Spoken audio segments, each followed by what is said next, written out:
put into practice. Across the alliance, defense investment continues to rise. New capabilities are being delivered. Industry is expanding production. And European allies and Canada are assuming greater responsibility for our shared security.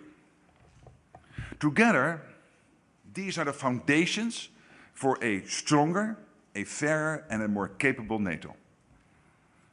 Allies reviewed the significant progress already made towards investing 5% of GDP in defense by 2035. Already measuring 4% just 1 year into a 10-year project. So the momentum is clear. Allies continue to increase both core defense spending and broader investment that strengthen our security. They are generating the capabilities our defense plans require and stepping up their contribution to NATO's collective deterrence and defense. This is not simply about spending more, it is about ensuring that our armed forces have what they need to keep our 1 billion people safe in a more dangerous world. Our focus has now shifted decisively from setting targets to delivering results. That means accelerating production, breaking down barriers, boosting resilience, investing in innovation, and working with partners to maximize cooperation. The NATO Summit Defense Industry Forum demonstrated the determination of governments and industry to work together with greater speed and ambition. And the numbers are staggering, including over $50 billion in new procurement deals in just 1 day. We also launched a new major initiative, NATO's Drone Edge, which will see $40 billion invested by allies in uncrewed systems over the next 5 years. And big deals with US and European industry, including Triton from Northrop Grumman and our new AWACS from Saab. These new investments and industrial commitments announced here will help strengthen our collective defense while supporting innovation, economic growth, and, of course, skilled jobs across the whole of the alliance. This work must continue, and that's why I'm happy to announce that allies are taking a historic step to enhance NATO's fuel supply chain, to ensure our forces have the energy supplies they need for war-fighting readiness. While allies continue to finalize the details, we know that this 27 billion euro investment will modernize our existing fuel storage and distribution infrastructure and support new facilities, including pipelines towards the eastern part of the alliance. We are also ensuring that we are using technology to our advantage, including through the adoption of powerful AI models and the development of an interoperable transatlantic warfighting cloud. So here again, credible deterrence and defense depends on what we deliver, and we are delivering. Allies also reaffirmed NATO's unwavering support for Ukraine. As Russia continues its war, we will continue to ensure Ukraine gets what it needs. Allies pledged to provide at least 70 billion euros in military equipment, assistance and training for Ukraine this year and again next year as we continue to press for peace. As Ukraine shifts the dynamics on the battlefield, our support must continue. This summit has shown that the alliance is stronger than ever. An alliance that is united and ready to defend every inch of our territory. Here in Ankara, allies reaffirmed their ironclad commitment to the collective defense under Article 5. That an attack on one is an attack on all, and we will stand together. Our unity, solidarity, and collective strength remain the foundation of peace, security, and prosperity. Leaders also agreed on the importance of modernizing our alliance and building for the future. That means a stronger Europe in a stronger NATO. With European allies and Canada working with the United States, taking on greater responsibility for the defense of the alliance. Transformative investment in defense, major deals for industry on both sides of the Atlantic. We are rebalancing our security for the better. That is what NATO 3.0 is all about. An alliance that continues to adapt. An alliance that continues to deliver. To keep 1 billion people safe. Thank you. All right, we'll turn to your questions. Let's start over here in the fourth row, second seat in.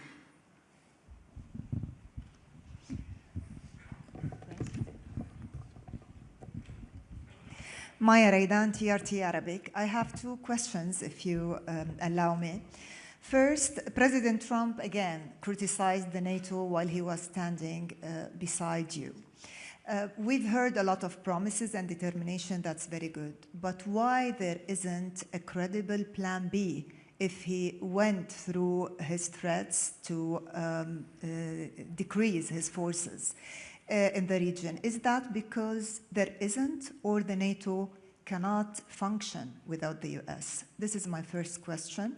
My second question regarding Iran, the final declaration said that Iran must not acquire nuclear weapons.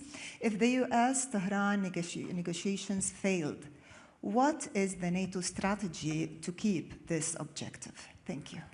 Well, on your first question, I can only tell you that what I saw in the room with 32 leaders sitting together was a huge sense of unity. I've not seen this in recent history. And this is what I always believe NATO is all about, that yes, you will have your forceful debates.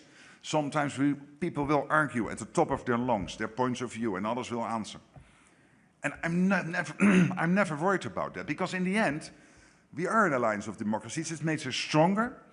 It not only makes us stronger, in the end, we also come together. Today is evidence of that. And I always know that President Trump and the US is completely committed to NATO. But there is this big irritant.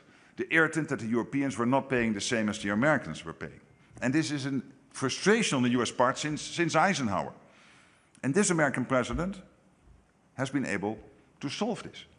And not only get the Europeans to commit to spend the same as the US, but also to deliver on that commitment. Already 4% on a 10-year trajectory to reach the 5%. 4% already reached. Of course, also because we have the Russian threat, the war in Ukraine, etc., etc. But this is a huge encouragement done by the American president to get us to do this. So for all those reasons, I sense this sense of unity, and that is what makes this alliance so strong. It was really very special to be in that room, to sense that that situation. We all felt it, that this alliance is more together than ever.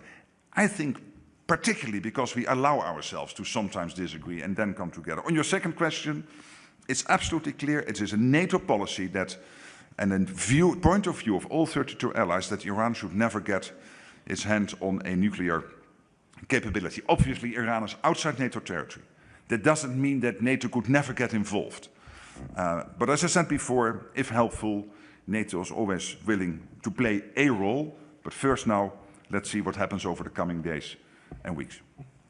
Okay, let's come up here, about halfway up on the right. I think I see Reuters. Ah, sorry, there you are.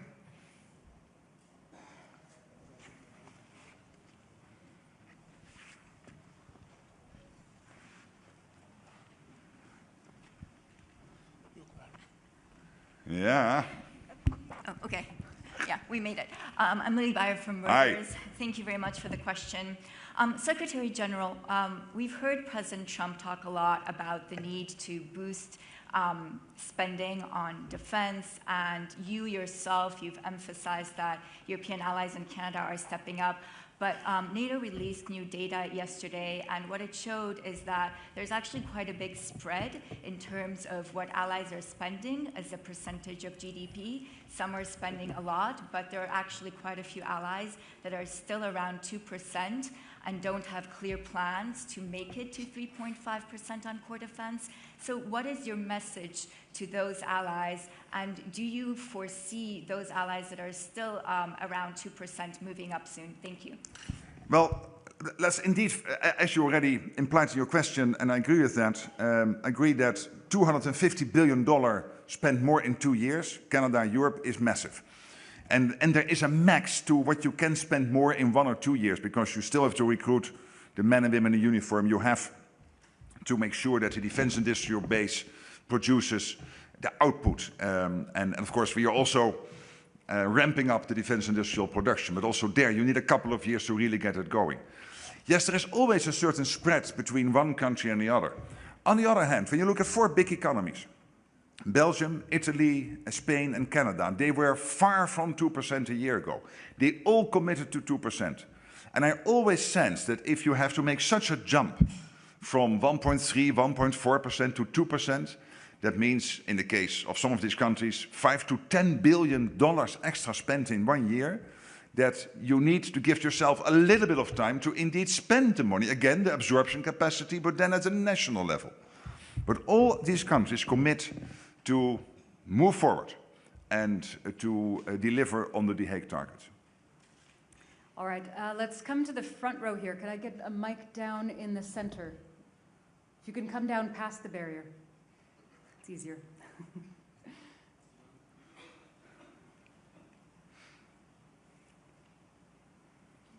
Yeah, the man here, yes, thanks. Sir. Thank you, Alison. Thank you, Mr. Secretary General. You mentioned that commitment from NATO. I'm John Decker from Gray Television. You mentioned that commitment from NATO for Ukraine, $80 billion US this year, a follow-up of at least that amount in 2027. What will it take, in your view, beyond those resources to bring Mr. Putin to the negotiating table? That's my first question. And my second question, we're here in Turkey. What's come up during the president's time here is that S-400 missile system that Turkey possesses. Are you comfortable with that Russian missile system in the hands of a NATO ally? That's my question. On the second question, this is primarily a bilateral issue between Turkey and the United States, and this has been discussed, as far as I understand, also in the bilateral discussions yesterday, or at least the two countries are working on it. So let me not comment. And your first question was on? On what it will take to bring Mr. Putin. Yes, so on Putin, yes, I said this, I gave that answer on Monday. I stopped a long time ago to try to interpret what is going on in the head of Vladimir Putin. What I do know is that Putin is in difficulty. The economy is doing badly. He is losing around 30,000 of his own people a month, which is terrible news for those families and people. It means he is willing to sacrifice up to 30, sometimes even 35,000 of his own, primarily men, on the battlefields. We see Ukraine striking deep into Russia when it comes to the energy infrastructure, the defense infrastructure, and the front line. He was making some gains earlier this year, and it is now more or less of a stalemate. So he's not doing well.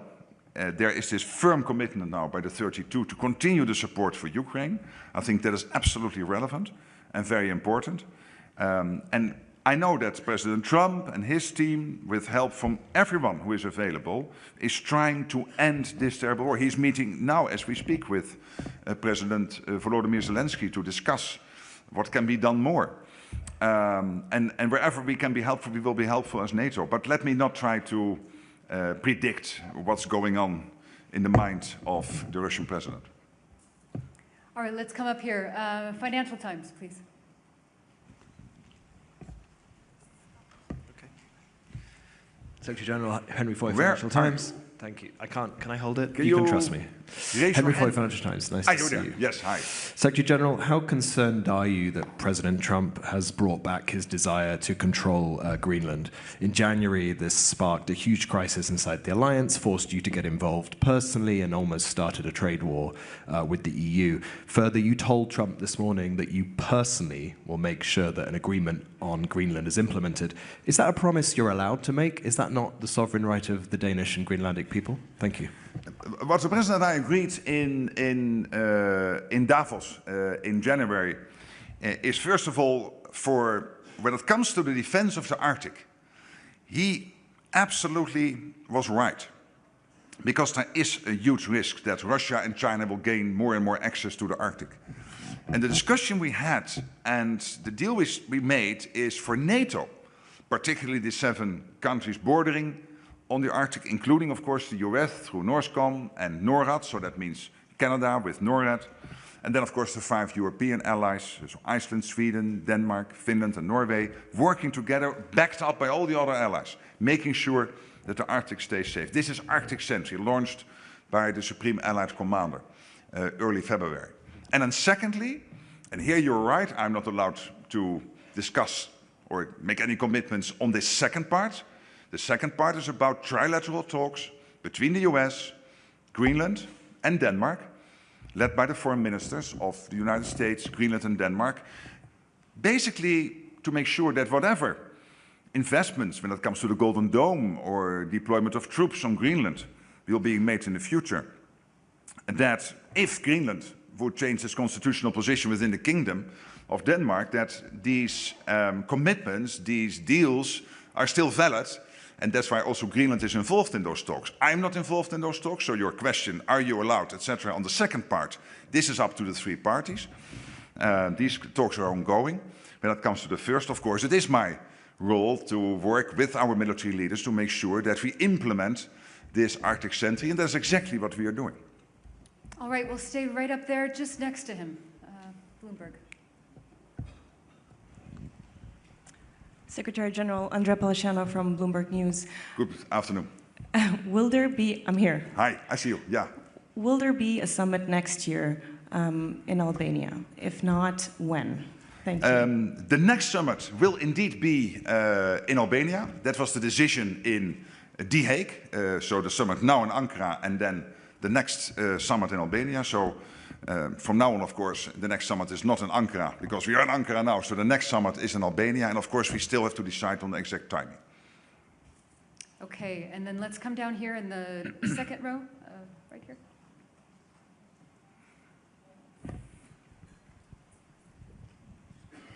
Thank you, Mr. Secretary General. Hi.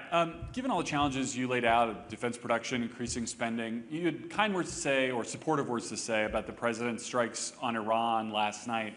If that conflict enlarges again, are you concerned at all that that could divert money, munitions, resources, attention from stopping the war in Ukraine? No, because the United States is so strong and powerful, it can do both. Obviously, we still have to produce more. That's anyway a goal we have both in the US and in Europe and in Canada. But when it comes to Iran, degrading the nuclear capability, degrading the interballistic missile capability of Iran, crucial for the Middle East, crucial for Europe, crucial for the whole world. And then, of course, the American president deciding, and I think he was totally right, last night, given the attacks on ships which happened over the last 24 hours, to do these strikes, obviously is completely the right thing to do, because this was Iran breaking the deal. All right, and then right here in the center. Yes?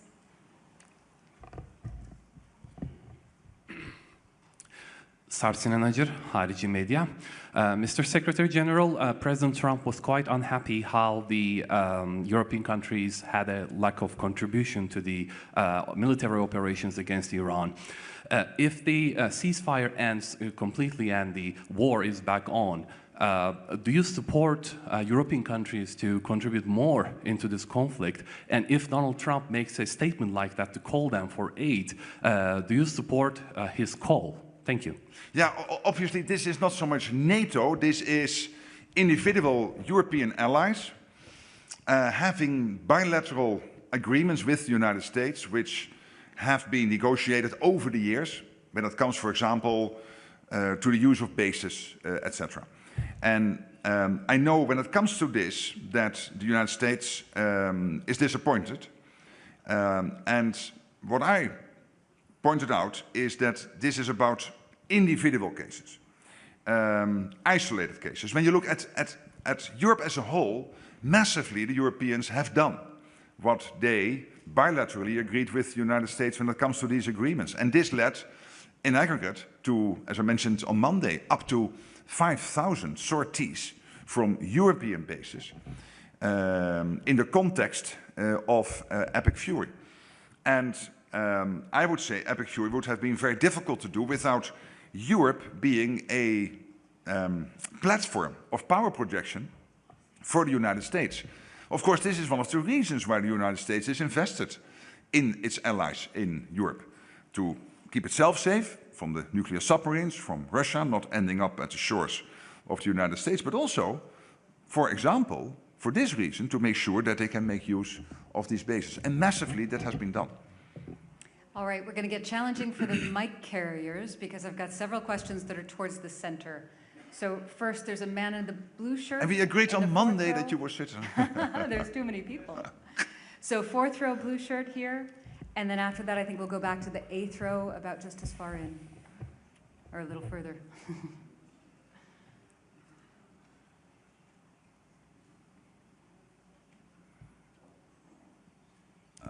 Thanks for the opportunity.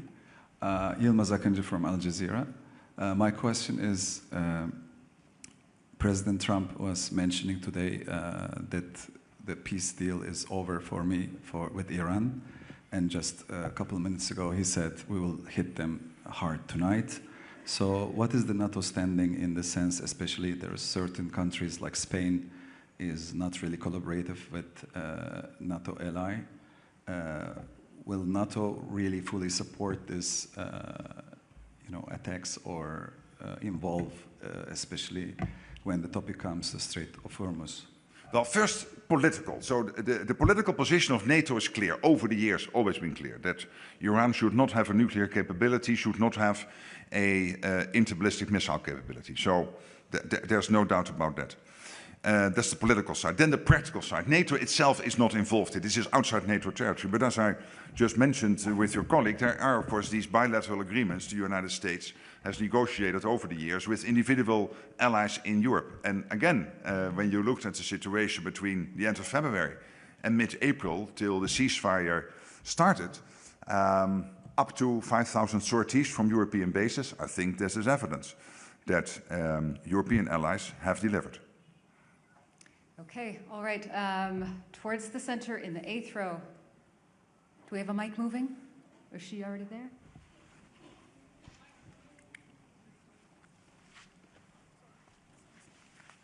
Yeah, you have to look at her. She decides. Alison decides. I see a gentleman there. Hey. Making our way. And then once you're there, please stay there because we'll take a few in the neighborhood. Thank you so much. Deborah Haynes from Sky News. Good to see you. Thank you. You know Donald Trump well. Can you just give a sense from your perspective, do you think that he is more committed and more enthusiastic about NATO and NATO membership now than he was a year ago, given all the allies have done in terms of ramping up defence spending? Or are you seeing that these outbursts against the UK and others over failing to join the fight against Iran, his desire for Greenland, that actually he is as unhappy as ever before with NATO, maybe even more so? And can I just have a clarification from what you said earlier about Iran? Are you saying that, that NATO actually would support the US militarily in terms of its operation in Iran? What I said is that Iran is outside NATO territory.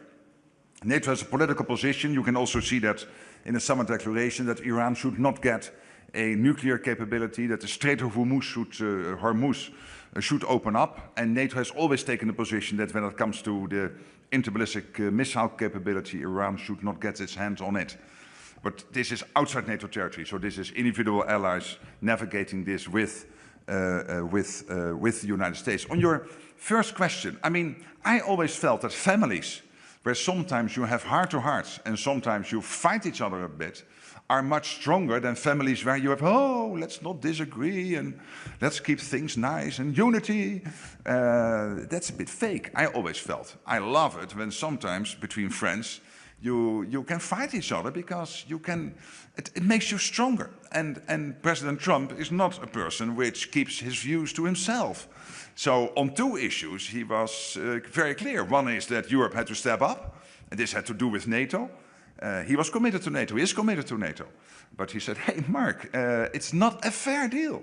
How can it be that you have 600 million people living in Europe, the richest part of the world, big economies like Germany and the Netherlands and Italy and France and all the other nations together defending, of course, including with the US against 140 million Russians, and then you're overly dependent on the United States. That's not fair, and he's right. And that's what we settled in The Hague. I think that was his leadership, extremely important. So committed to NATO, but also expecting us all to do more. And when it comes to Iran, clearly he was disappointed. What I pointed out again is this is about isolated cases, massively. Europeans have done what you, the United States, bilaterally negotiated with the European countries. Okay, this man here, yes, please. Yeah, hey, Rasmus Reineborg from the Danish news agency. Yes, hi. Danish news agency Ritzau. Mark, you sit next to Donald Trump in moments where he talks about conquering Greenland, talks about lashing out at allies like Spain, starting trade wars, things that it doesn't seem like the old Mark Rutte would approve of.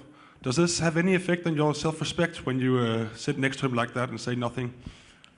You know, what I always do is acknowledge when praise is due, and I think we should praise Donald Trump for the fact that NATO is so much stronger. Of course, it has to do with the Russian threat, it has to do with the war in Ukraine, but it very much also has to do with President Trump delivering now what since Eisenhower the United States tried to achieve, equalizing spending between the US and Europe. And it makes Europe stronger. It makes Europe more relevant for the United States as a partner. So that is the transformative character of this summit, of what happened in The Hague, the implementation since The Hague, this summit as a point in time where we take stock. And I think that is extremely important. And when it comes to Greenland, I already explained. We had a meeting in Davos. And I said, I agree with you when it comes to Russia, when it comes to China, gaining access to the High North.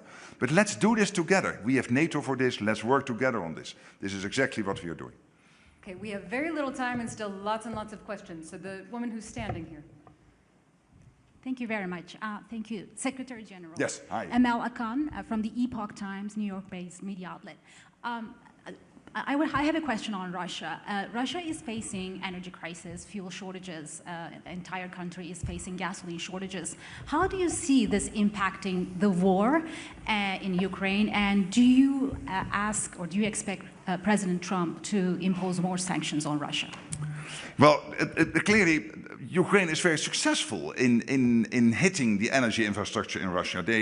In Omsk yesterday, they claimed, and I think the Russians almost, well, I have this from you, from the media, so I didn't get this confirmed from other sources, but I guess you reported this correctly, some of you did, at least yesterday, that they have been successful in striking deep into Russia, which was one of the biggest refinery plants in Russia. And this is part of a pattern over the last 2 months, where the Ukrainians are more and more successful in hitting the vital energy infrastructure in Russia. This is having an impact on people driving cars, ending up at the gasoline stations. There was news yesterday that they had to put out mobile toilets because people had to wait all night for gasoline.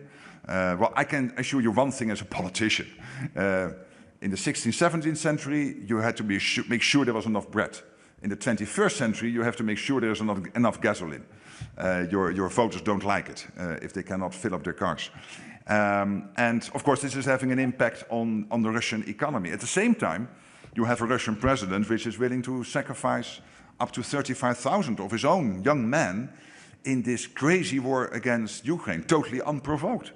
So again, to any Russian young man listening, if you contemplate joining the war effort, think again. You might be one of those 30 to 35,000 this month, next month, the month after, because your president somehow doesn't care. He is willing to sacrifice you. So this is what is happening. And I know that the US and the European Union, sanctions is not NATO, but the EU and European countries and the US and the United Kingdom are constantly coordinating when it comes to sanctions and to see what can be done. Okay, I think we have 2 more questions. So the man in the orange tie here in the 6th row.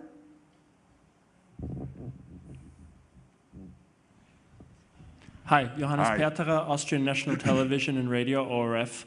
I'm just curious about what NATO, at the end of the day, is really about. We heard a lot about defense spending and about following interests and about hard power politics, let's say. I was wondering also, because we find ourselves in an autocracy where journalists are being arrested, what values does NATO represent, if any, and are those values shared by all 32 members?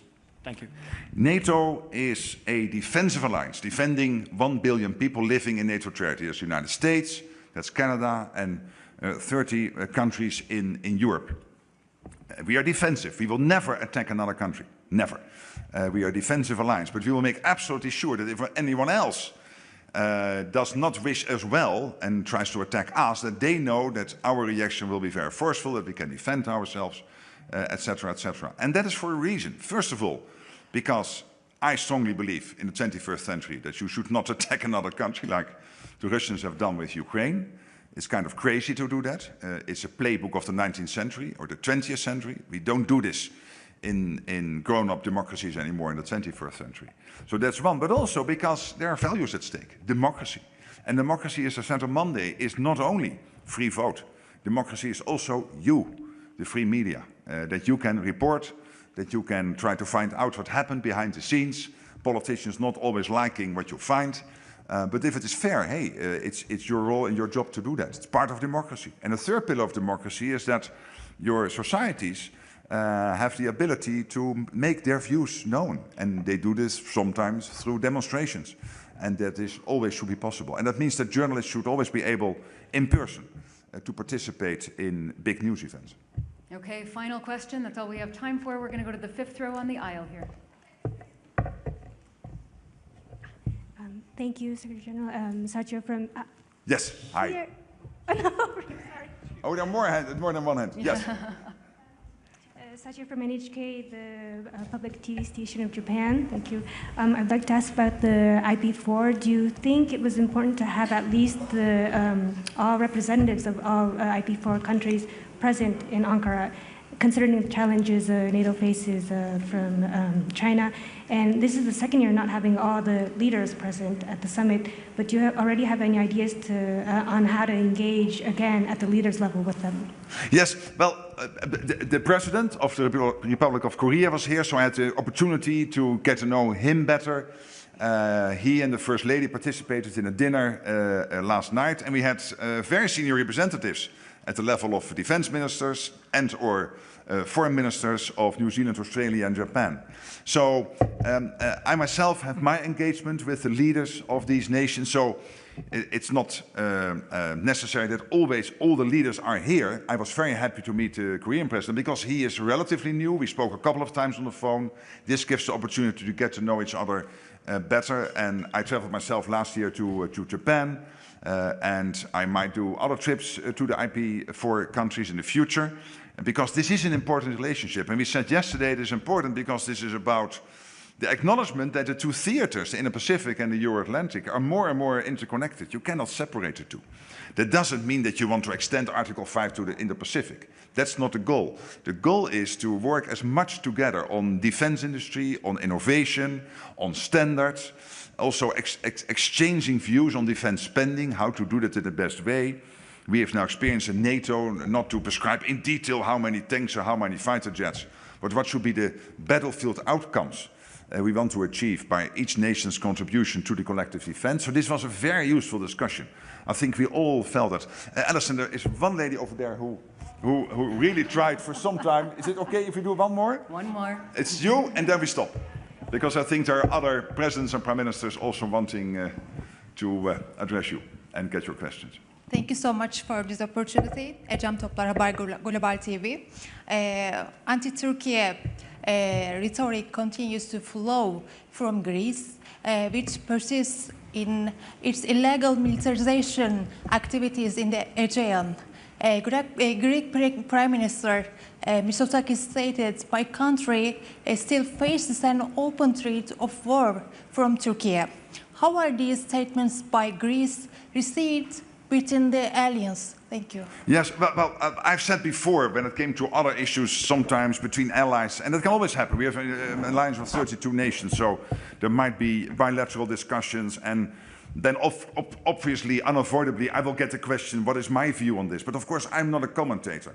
I'm there to maintain the unity, at least trying to do my best to maintain the unity of the alliance, and that means that when there are discussions or sometimes irritants between allies, that I do not comment in public, so that I can be behind the scenes, if necessary, if so wanted by any of the discussing countries, helpful. Thank you so much. It was really great to see you on Monday, to see you today, earlier today. You're amazing. See you next time. Thanks. Thanks very much.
That's a lot of press.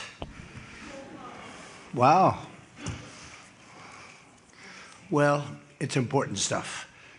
And you know, our team out here, they've all become stars, superstars actually. But we want to thank you very much. We've had a tremendous time and I think a great success. And we just concluded a very successful NATO summit here in Turkey. And I want to thank President Erdogan, who's really a great man. He's a great leader. He's a friend of mine, been a friend of mine for a long time. He's a strong person, a very strong personality, and that's why he runs such a successful and good country, and really a great, I would say, a great country. Militarily, he's very powerful. People leave him alone. But he's really done a fantastic job. And from the moment we got off the plane, you look at the airports were beautiful. They built a new terminal for our arrival. Everything was beautiful. And so I just want to thank President Erdogan, who's done a fantastic job in Turkey. And I also want to thank NATO Secretary General Mark Rutte. Mark is an extraordinary person, smart, great leader. It's not easy leading so many leaders like that. You got a lot of leaders, and they're strong personalities, every one of them. And Mark does an unbelievable job. Couldn't find anybody better. I just want to say there was tremendous love in that room. The press got to see the sitting, but they didn't get to see the speaking. And I actually said, it's too bad the press couldn't see this, because every one of them spoke for a little while, and I spoke for a little while. And it's a lot of speeches. We kept it short, but it's too bad the press couldn't have seen what we were doing in that room, because it was very smart people, and they have a lot of good in their heart, not evil, good. And they're doing a great job for their country. The world is doing well. We have, as you know, the oil is down. We'll see whether or not we keep it down. We should keep it down. We're doing things that should have been done 47 years ago with Iran. And I just want to say that throughout my first term and over the past 18 months, the United States has led a historic effort to dramatically increase the defense spending and to have equipment that no other country in the world has. When you look at Venezuela, when you look at Iran, essentially demolished their military in a couple of weeks. They had a good military, they had a good Navy, they had 159 ships, everyone's at the bottom of the sea. They had hundreds of airplanes, they're all gone. They were all lying burned up on the runways. They were totally decimated, their radar's gone. Everything's gone, their leaders are gone, frankly.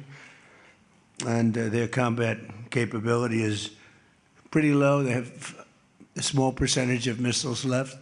They have some of the launchers, missile launchers left, call them launching pads, but most of that's been destroyed too. So we have the strongest military in the world by far, not even close, everybody admits it. Last year's summit in the Netherlands was great also, and we achieved an unprecedented agreement to increase the annual defense spending, and it's the benchmark, raising it from 2% to 5% of GDP, which everybody said was impossible. And now they're all thanking me, and most of the countries have agreed to it. We have a couple of that didn't, but I have a feeling they're going to, and pretty quickly. In fact, today they were very positive. One of them in particular was, I didn't think, a good team player. Today was a great team player. As all of the leaders understand very well, the United States remains by far the largest contributor to NATO, monetarily and maybe otherwise, and the strongest military anywhere in the world. And they respect us as a country. Again, they didn't respect us 2 years ago. They laughed at us. NATO laughed at us. Everybody laughed at us. They don't laugh anymore. There's no more laughing. This year we invested a record $1 trillion in our armed forces, and we're going to be asking for $1.5 trillion coming up. We have the money being spent on the best equipment anywhere in the world.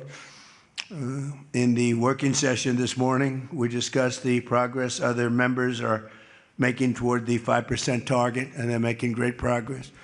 Many of these countries are very rich, by the way. We don't have to feel sorry for them.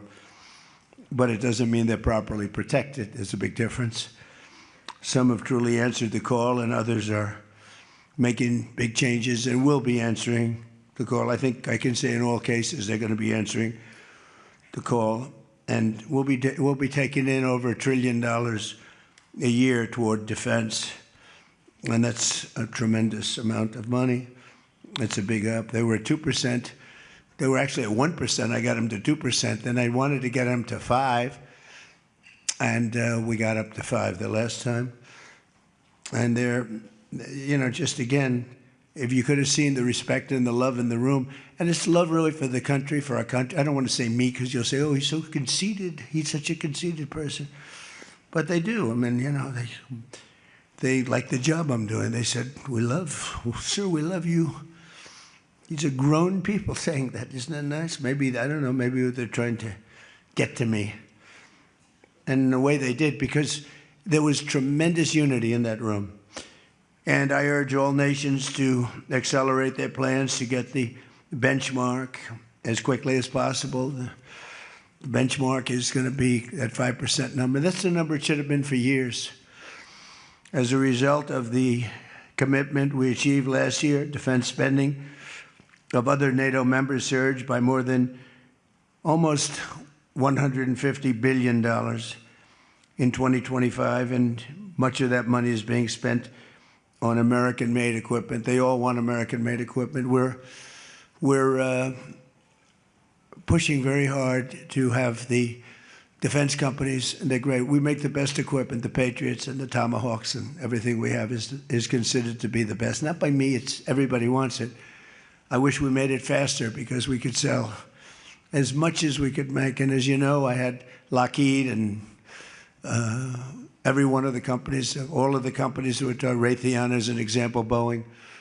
So many of those great companies are now building plants. They had big plants, but they were using them 24/7. I said, that's not the way to do it. You have to build more plants. You don't have to just go overtime. No tax on overtime. Remember that, please? No tax on overtime. Those people are happy. But they were doing literally 24 hours to get the Tomahawks done and the Patriots done and all of the other defensive and offensive equipment done. It's the most sought-after equipment in the world. You saw that with Venezuela, where they had a lot of great equipment. It wasn't ours, and it didn't work. Our equipment works, but we have to produce it faster for other countries.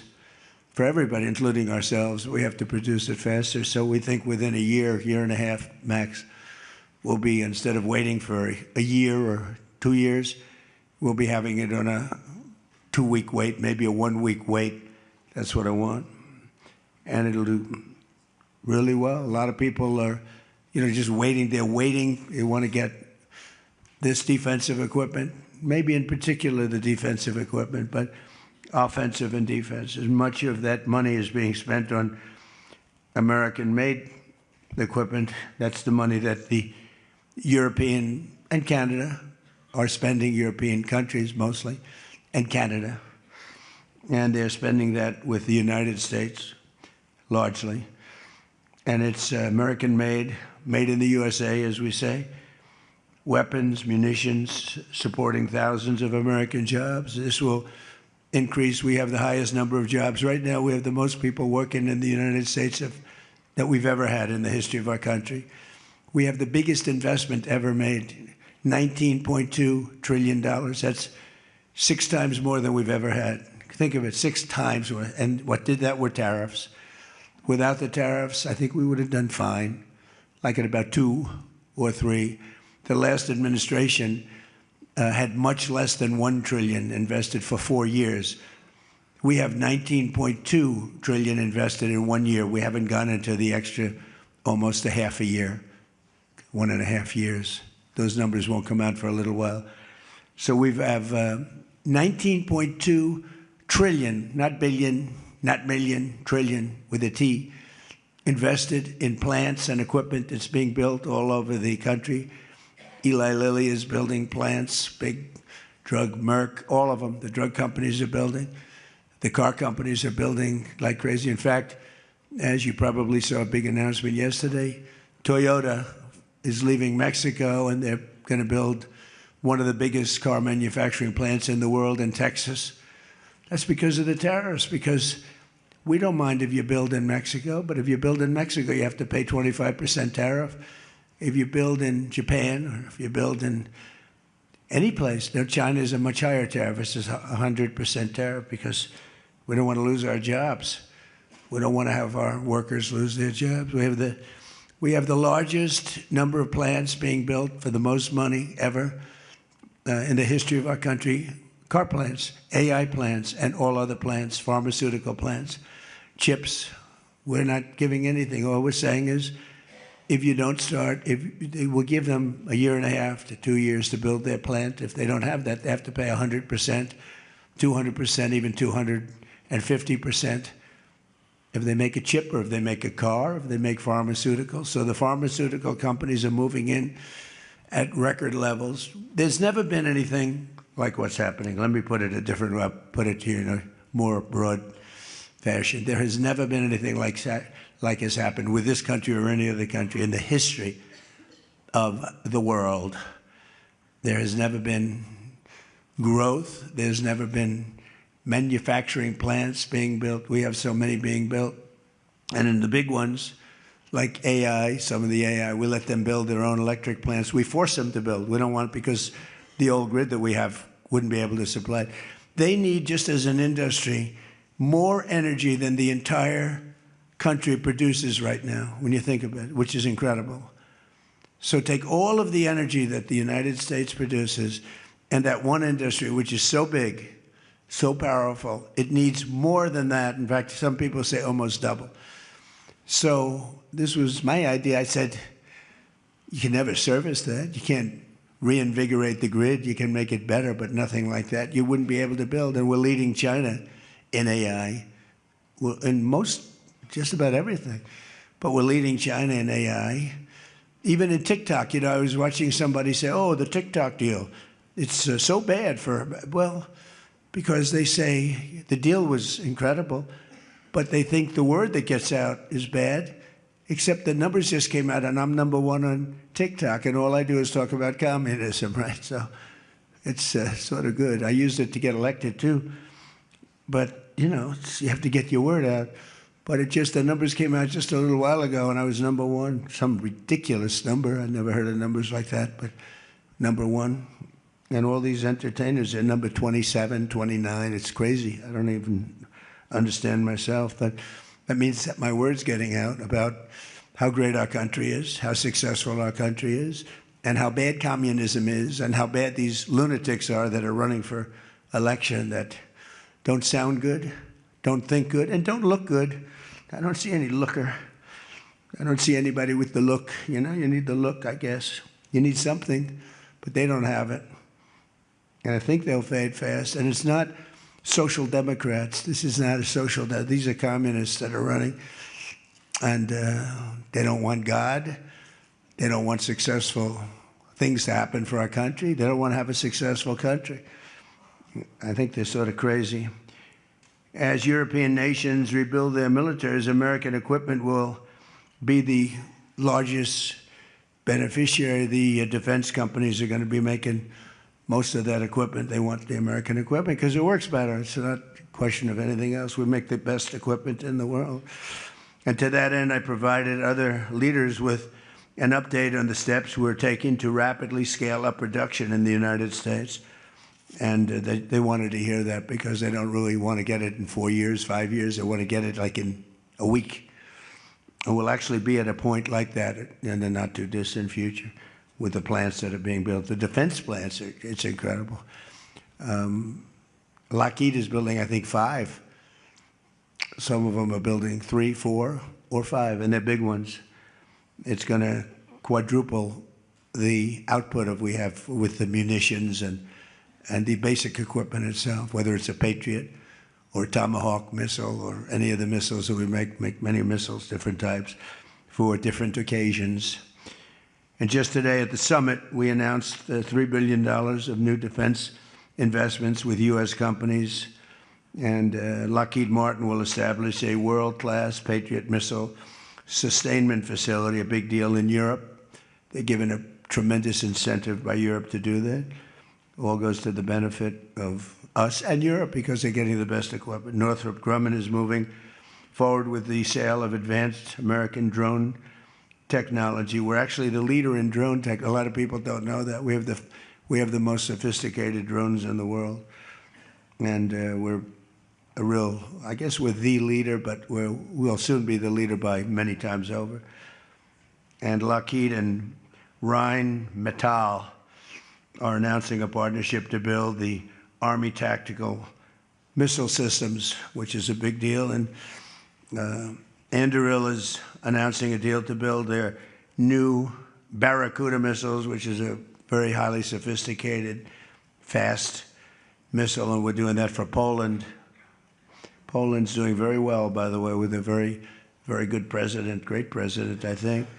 All of these agreements directly benefit the U.S. defense industry base, and what it really does is it means jobs. And again, I have to just say that when Toyota announced yesterday, I wasn't that surprised, but everybody wanted to get that. That's the largest, I think it's going to be the largest plant in the world, car plant, and they're moving into the United States. And again, they're doing that to avoid paying the tariff, because if you build your product here, you pay no tariff. If you don't, you pay a 25% tariff, depending, 35% sometimes 100%, 200%, depending on what the product is. As an example, we're doing great on steel because we charge tariffs. So now all of a sudden the steel industry, which was absolutely dead a few years ago, I revived it in my first term, pretty good. And then they blew it in the Biden term. What a shame. They just blew it right out the window. They had no idea what they were doing. And I quickly revived it at the beginning of this term, year and a half. And the steel business is through the roof. We don't even make aluminum anymore. Now we're going to have the largest aluminum plant in the world being built in Oklahoma. I love Oklahoma. 77 out of 77 counties, 3 times. And it's great. It's a great state. They're going to be building the largest aluminum plant in the entire world in Oklahoma. It's starting very soon. Over the course of the past 2 days, I had a number of excellent discussions with other leaders at the summit and held productive bilateral meetings with essentially all of them. We had dinner last night. Just about all of them were there. President Erdogan of Turkey, as well as President Zelensky, and he just came in, as you probably saw, had a little press conference, and also President al-Shara of Syria, who's doing an unbelievable job in unifying Syria. What a job he's doing.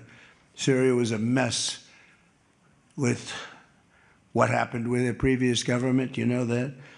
Very dangerous place, and now it's just come together. He's done a fantastic job. People are talking about it. In every conversation, it was clear that America is back, and we're stronger and bigger and better than ever before. We have more jobs, as I said, than ever before. And we're respected again like maybe never before. We are so respected as a country. That's why I wish I told the Secretary General, Mark, I said, it's too bad the press could not see what's happening. Who knows? It was amazing, actually. The unity in that room was incredible. Really a love. It was sort of pretty wild. There was a love in that room that was great. So this was a tremendously successful summit. And again, I want to thank President Erdogan, Turkey, and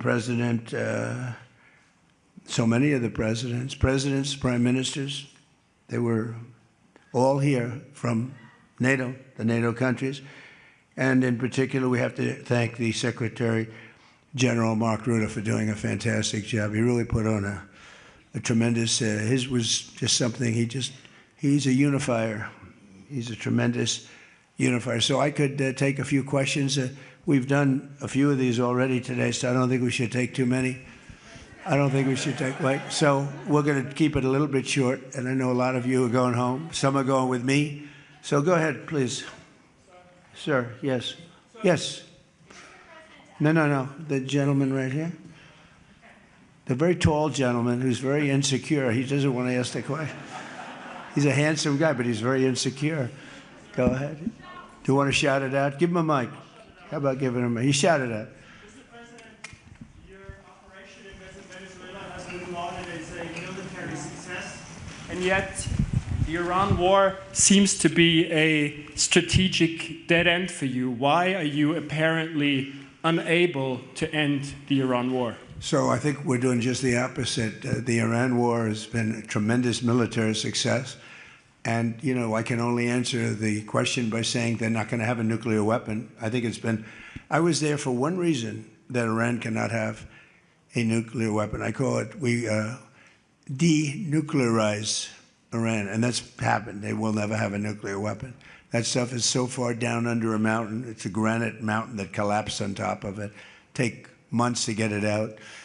I think it's a tremendous success, Iran. And you see the oil prices are lower than they were when I started. And people like to say that, but look, they have no military left. Their air force is gone. As I said, their ships are gone. 159 ships are gone. They're at the bottom of the sea. Their radar is gone. Everything's gone. So when you say not a success, it's a tremendous success. The fake news likes to say how well they're doing. They're doing terribly. They have 350% inflation. When the war started, they had like 6%, 5%. They have, they want to make a deal, but they don't know how to make a deal, and then they go around shooting ships at night. I don't like that. You know, they're dealing with very fine people. They're dealing with Steve Witkoff. They're dealing with Jared Kushner and J.D. Vance, and they're dealing with Marco and Scott. They're dealing with great people, but I don't know. I think they're a little loco. They're a little crazy. But they told us they'd like to go to the funeral of a very, a person who was, killed a lot of people. Khomeini killed a lot of people over the years, and there for a long time. Don't forget, what we did should have been done 47 years ago. It could have been done any time within 40. This has gone on for, they were the bully of the Middle East. So they're a much different country. Now, in one day, all of their anti-aircraft things are gone. That doesn't mean they're not going to get a plane at some point. But all of it's gone. Everything's gone. Their leaders are gone. They had leaders, they're gone. And they had another set of leaders, they're gone. Now they have another set of leaders, they may be gone. Who knows? And you know what? I may be gone too, because I'm their number one target. It's out all over the place. I'm their number one, because they're scum. That's the way they act. And that's the way they've done it for 47 years. But I'm doing what's right for the country. I'm doing really what's right for the world. They have to be stopped. And they've killed thousands, hundreds of thousands of people. They killed 52,000 protesters over the last 3 months. So when you say we're not doing well, I think we're doing phenomenally well. Our military has been incredible.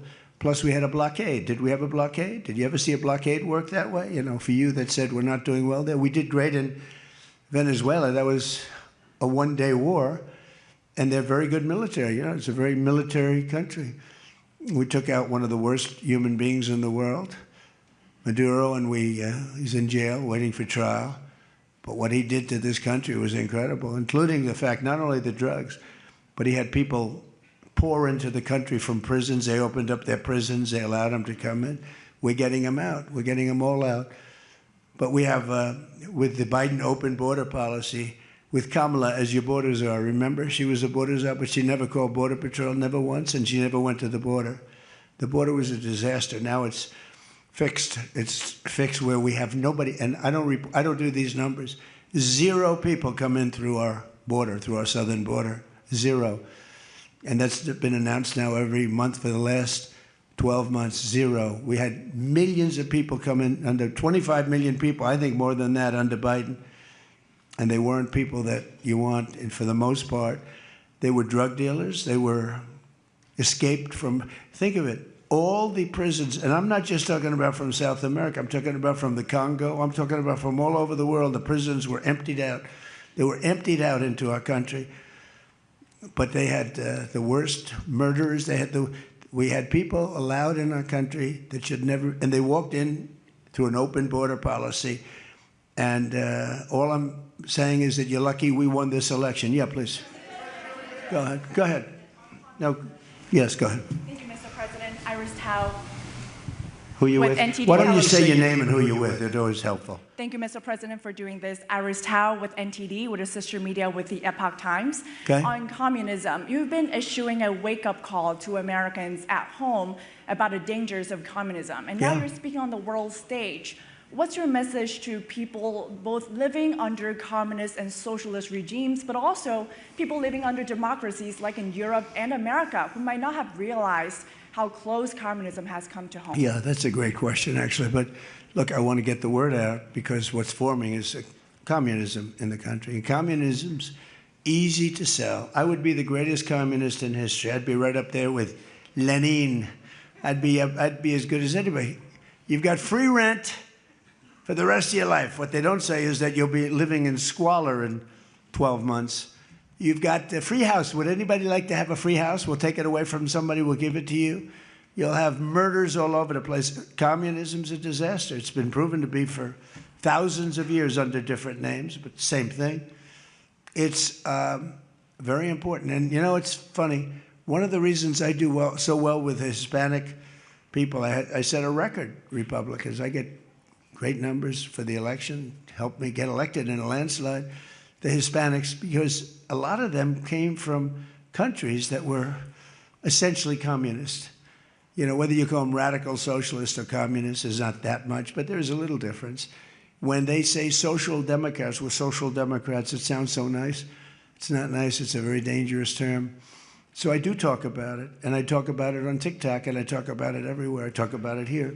And you're right, it has become international, but it's never worked, and it's not going to work. What is working is the United States. So think of it, we have more jobs than we've ever had. People are making more money than they've ever made. I'm talking about workers now. I'm talking about workers. They're making higher salaries than they've ever made before. It's just the best system, and it's got flaws, but everything's going to have a little flaw, but it's been amazing. And when I watch what's happening, and I see these lowlifes getting, I mean, they're lowlifes. I watch them. I know good people. I know quality people. These are essentially lowlifes. And when I see what they're talking, I think they're very dangerous in many ways. And I've said it, and then I said, boy, that's a pretty big statement. Then I realized, you know, a couple of people said, I think you're probably right. I think this country, with this thing that's going around, is in more danger than it was during World War I, World War II. If you talk about September 11th, if you talk about Pearl Harbor, that was big danger. I think the concept of us going communist, because one thing that happens when you go communist, you never come back, never comes back. You die in squalor. You die a horrible death. You die in squalor, and it gets very evil and very nasty. Yeah, please go ahead. Mr. President, Tyler Pager with the New York Times. Last month you said Iranian leaders were very rational people, nice people to deal with, strong people, smart people. Today you said they were scum, sick people, and being led by sick people. What changed, and do you think they're I got to know them. So I've said that about a lot. Now, when you say rational, I think they're much more rational than level 1, level 2. Level 1 is gone, level 2 is gone. This is level 3. I think they are more rational, but based on their actions over the last week or two, they're not doing a service to the people. And I think more than anything else is I got to know them. And I'm not sure I want to make a deal with them. We can play games, but I'm not sure I want to make a deal. Let's just finish the job. Yeah, please, go ahead. Go ahead. Go ahead. Go ahead. Thank you, Mr. President. Steve Sedgwick from CNBC. The oil markets are up today, around about 7% for WTI and Brent as well. The world is taking you at your word, sir, that the MOU is over, that the ceasefire is over. What happens next, sir? Are we on the cusp of a full-scale return to full conflict? I'll tell you what happens next. We're never going to see Iran have a nuclear weapon because that's much more important than the numbers you're talking about. The prices of oil are dropping like a rock. Now they'll be up a little bit, and this will end very quickly. We have an oil glut right now because we got all those boats out of the strait, and it's going to drop, and I've predicted everything. I've been right about everything, and I have been for a long time. That's how I got to be president 3 times. That's how I won 3 elections. I did very well in the second one, won it. It was a rigged election. But I've been right, and oil's coming down. Now, I have to make sure of one thing, that we don't have lunatics having control over nuclear weapons. So we have that now. There's no way they have a nuclear weapon. We have cameras, as an example, on the site that those beautiful B-2s at 1 o'clock in the morning 10 months ago blew up. They blew it up. We have cameras, that's called Space Force, if they're in space. But we have cameras that can read the badge of the person going over to a site. Mohammed something. We say it's Mohammed something is there with shovels. Well, shovels won't get you there. The biggest machinery in the world probably won't get you there, if you want to know the truth. It's way, way below. But we're watching that, and if anybody goes there, they get blown up. So nobody's going to touch that. Eventually, we'll take it. But what we do have is we have that. That's gone. If we wouldn't have had that, they would have had a nuclear weapon, and they would have wiped out Israel. If I weren't president, Israel wouldn't exist. And we did it 2 times. When the JCPOA, the Obama deal, when that was originally conceived, everything went to Iran. 1.7 billion in cash, hundreds of billions of dollars. They thought they could buy peace with these people. You can't do that. So the big thing we have is more important than anything we can talk about is you can't let lunatics have nuclear weapons, and we've stopped that. And that should have been stopped on a couple of other occasions too with different countries, but they didn't do that. Yeah, please.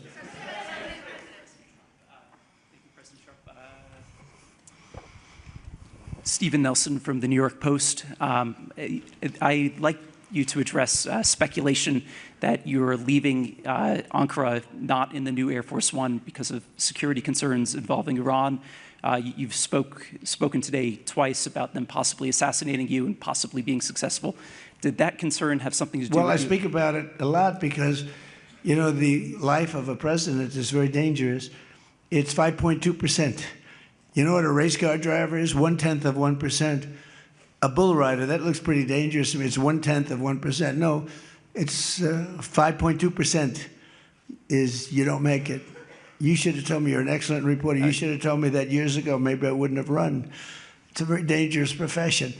No, I'm #1 on the kill list for Iran. They're lovely people. I'm #1. So I don't know. I can't tell you that, but I don't really care because I'm doing my job and I'm doing it, I hope, better than anybody's ever done it because we have a country that's hot and really, really successful. But I mention it only because it's on the list. I mean, it came out. There was another list came out yesterday, and I'm #1 on. I like being #1 on TikTok better, but I'm #1 on the list for killing. Go ahead. Hey, Sean McCreesh, New York Times. But why aren't you flying the new plane home? Say what? Why aren't you flying on the new Air Force One home? It's flying to Europe, to one of the big bases, 2 or 3 of the big bases, where we can show it to the people. And we'll be going home by normal methods.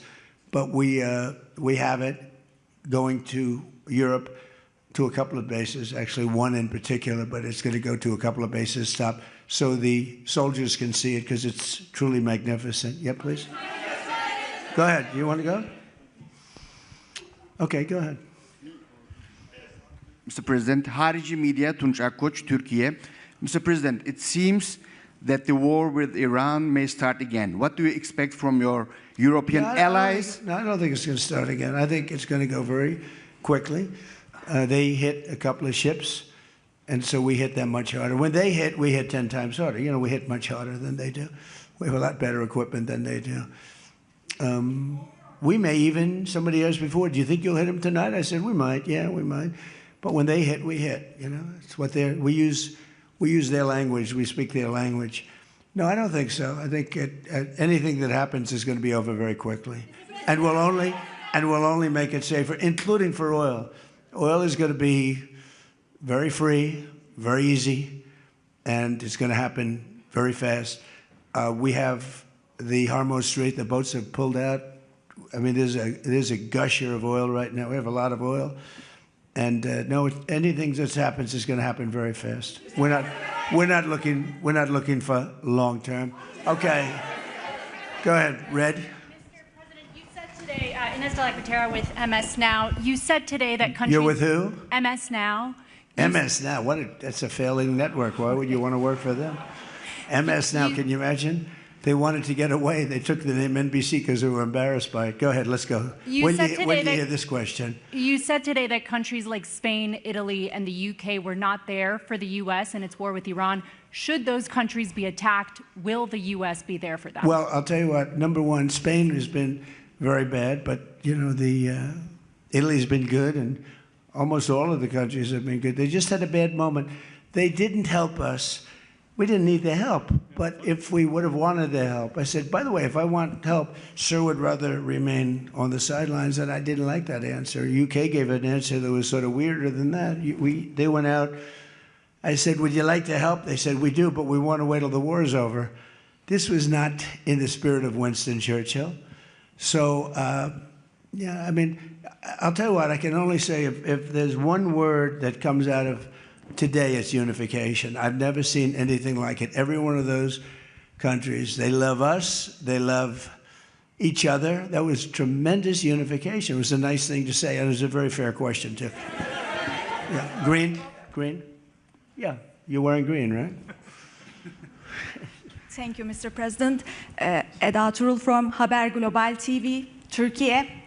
Mr. President, after your meeting with President Erdogan, can you tell us whether you and President Erdogan reach an understanding on Turkey's return to the F-35 program and the future of U.S.-Turkey defense cooperation?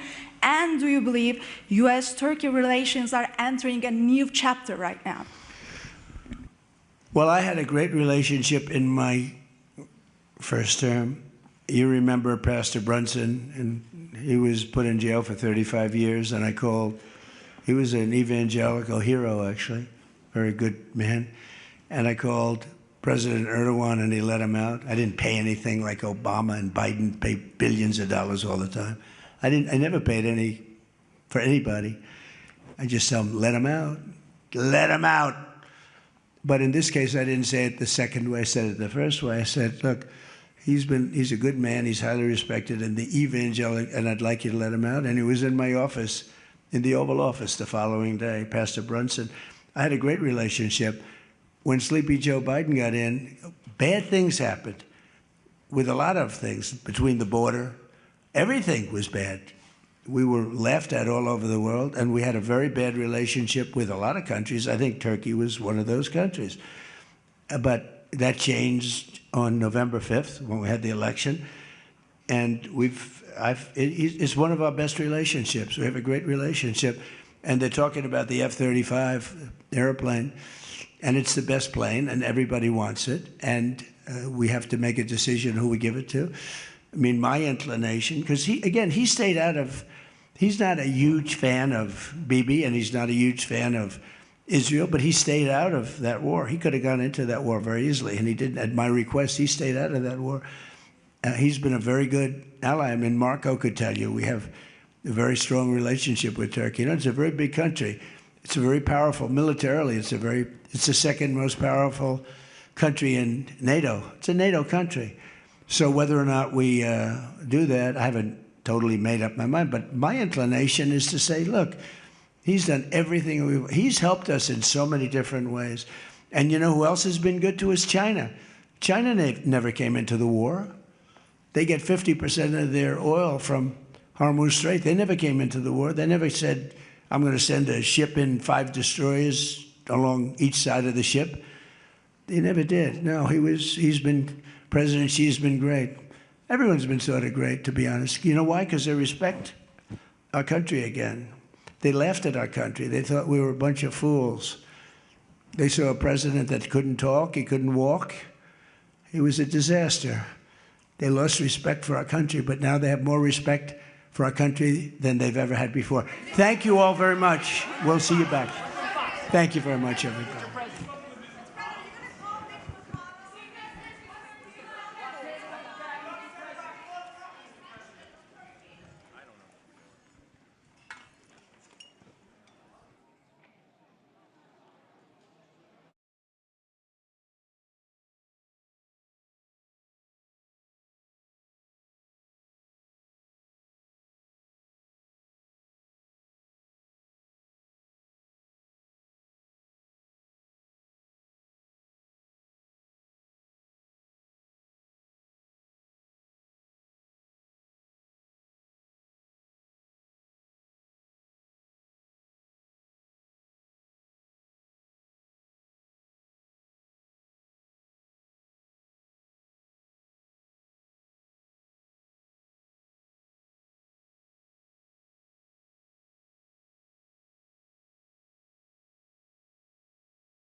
Basın mensupları, değerli misafirler, hanımefendiler, beyefendiler, sizlere en kalbi duygularımla, hürmetle, muhabbetle selamlıyorum.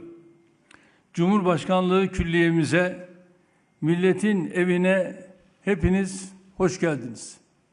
NATO, Ankara Devlet ve Hükümet Başkanları 36. zirvesi vesilesiyle sizlerle beraber olmaktan büyük bir memnuniyet duyuyorum. Toplantımızı teşrifleriniz için her birinize ayrı ayrı teşekkür ediyorum. Ülkemizde 22 yıl aradan sonra ikinci, başkentimizde ise ilk defa tertiplediğimiz NATO zirve toplantımızı az önce başarıyla tamamladık.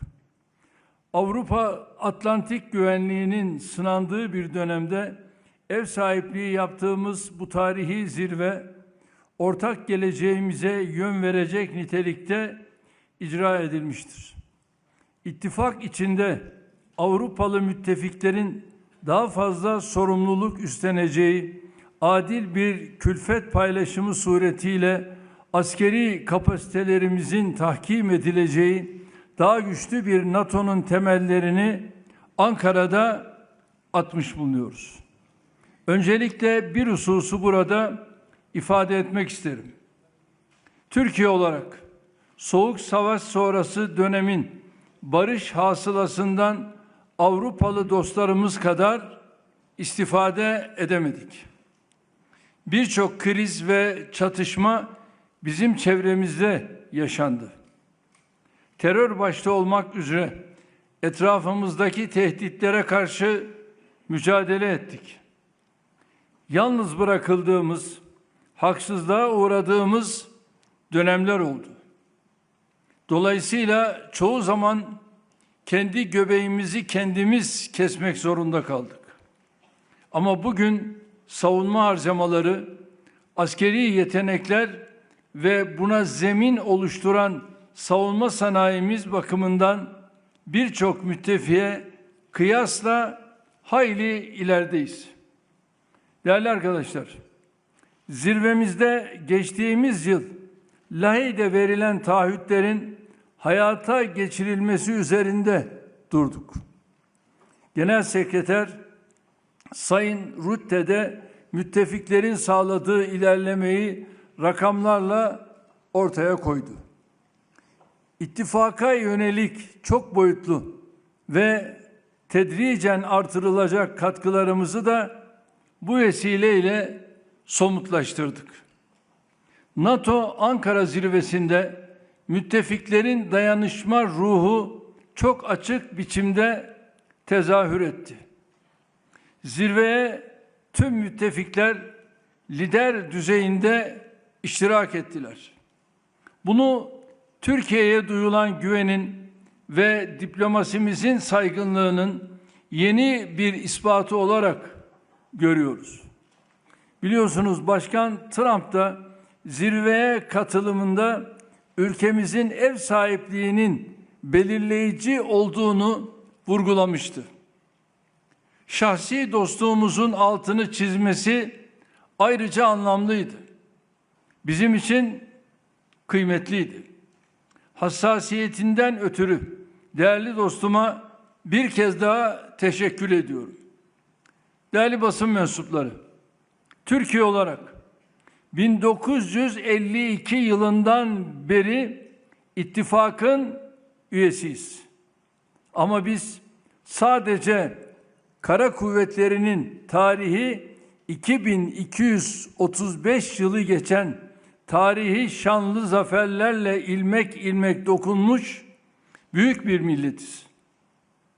NATO'ya üye olmakla ittifaka yalnızca 3 kıtanın kalbinde yer alan jeostratejik konumumuzu değil, aynı zamanda 2000 yıldır cenk meydanlarında olgunlaşan işte bu savaş sanatımızı da kazandırdık. Gözbebeğimiz olan Türk Silahlı Kuvvetleri, milli güvenliğimize yönelik her türlü tehdidi kaynağında bertaraf edecek kuvvet ve kudrete sahiptir. Halihazırda NATO'nun ikinci büyük kara ordusunu sevk ve idare ediyoruz. 10 yıllardır NATO'nun Güneydoğu kanadının güvenliği önemli ölçüde ülkemize emanet edilmiştir. Türkiye bu emanete hakkıyla sahip çıkmıştır. İttifak bünyesindeki görevlerini her zaman layıkıyla yerine getiren, bu uğurda elini taşın altına koyan, gerektiğinde bedel ödeyen bir müttefik olduk. NATO'nun harekat ve misyonları ile ortak fonlarına en fazla katkı veren ülkeler arasındayız. İttifakın kolektif savunmayı tekrar merkeze alan bu yeni döneminde adil külfet paylaşımı konusunda daha fazla sorumluluk üstlenmeye hazırız. F-16 uçaklarımız Ağustos ayından itibaren NATO hava polisliği misyonu kapsamında Estonya'da konuşlanacak. Kosova'daki NATO KFOR harekatının Ekim ayında üstlendiğimiz komutasını 2026 Eylül sonuna kadar sürdüreceğiz. 2028-2029 yıllarında ittifak mukabele kuvvetine komuta edeceğiz. Daha burada sayamayacağımız nice misyona ciddi katkılar sunuyoruz. Zirve vesilesiyle Türkiye ile Birleşik Krallık arasında imzalanan güvenlik ve savunma ortaklığı belgesi bu bakımdan mühimdir. Harcanan rakamlar, savunmaya ayrılan kaynaklar elbette önemlidir. Fakat gerçek caydırıcılığı 3 boyutlu derinlik, yani üstün teknoloji, yeterli ölçek ve sürdürülebilir üretim oluşturur. Yeni dönemde bu kabiliyetler hem caydırıcılığın hem de dayanıklılığın en güçlü saç ayakları olacaktır. Ülkemizin savunma sanayi alanında son 23 yılda gerçekleştirdiği büyük atılım herkesin malumudur. Türkiye olarak kendi savaş uçağını, kendi tankını, kendi gemilerini üreten, kendi hava savunma sistemlerini geliştiren ender müttefiklerden biriyiz. İnsansız hava araçlarında, deniz araçlarında, savaş gemilerinde dünyada üst sıralarda yer alıyoruz. Bir yandan ordumuzu yerli kabiliyetlerle teçhiz ederken, diğer yandan da ihraç ettiğimiz savunma sanayi ürünleriyle müttefiklerimize destek oluyoruz. Değerli basın mensupları, bu sabahki konuşmamda da ifade ettim. Avrupa Birliği'nin savunma alanındaki girişimleri NATO'yu tamamlayıcı olmalı ve gereksiz tekrarlara yol açmamalıdır. Bu önemli hususu her fırsatta, her zeminde müttefiklerimizin ve Avrupa Birliği liderliğinin dikkatine getiriyorum. Şurası bir hakikat ki, Türkiye gibi Avrupa Birliği üyesi olmayan müttefikler, birliğin savunma alanındaki teşebbüslerine tam olarak dahil edilmediğinde bu girişimlerin etkileri çok sınırlı olacaktır. Diğer yandan müttefikler arasında savunma sanayi ürünlerinin ticaretine yönelik bazı engellemeler her ne kadar azalmış olsa da halen devam ediyor. Bunların amasız ve fakatsız biçimde bir an önce kaldırılması gerekiyor. Bu hususa zirve bildirisinde de özel olarak vurgu yapılmasını sağladık. Şunun altını bir kez daha çizmek durumundayım. NATO birbirine bağımlı ülkelerin değil, birbirine güç katan müttefiklerin ittifakı olmalıdır. Zirve kapsamında ev sahipliği yaptığımız Savunma Sanayi Forumu vesilesiyle NATO'nun savunma sektörü ile daha sıkı işbirlikleri geliştirmesine dair Ankara stratejisi müttefiklerce kabul edildi. Kıymetli misafirler, terörizm NATO'ya yönelik iki ana tehditten biridir. Son dönemdeki tüm zirvelerimizde bu hususta atılabilecek adımları ele aldık. Ankara zirvemizde de terörle mücadelede müttefiklerin samimi bir dayanışma içinde olmalarının önemini bir kere daha vurguladık. Görüşmelerimizde Ukrayna'da 5. yılına giren savaşın etkilerini de ele aldık. Artık bir yıpratmaya yönelik bu muharebede savaş her ay on binlerce zayiat verilen bir kıyım makinasına dönüşmüştür. Türkiye olarak savaşın başından beri çözüm için diyalog ve diplomasiyi işaret ettik. Bu ilkeli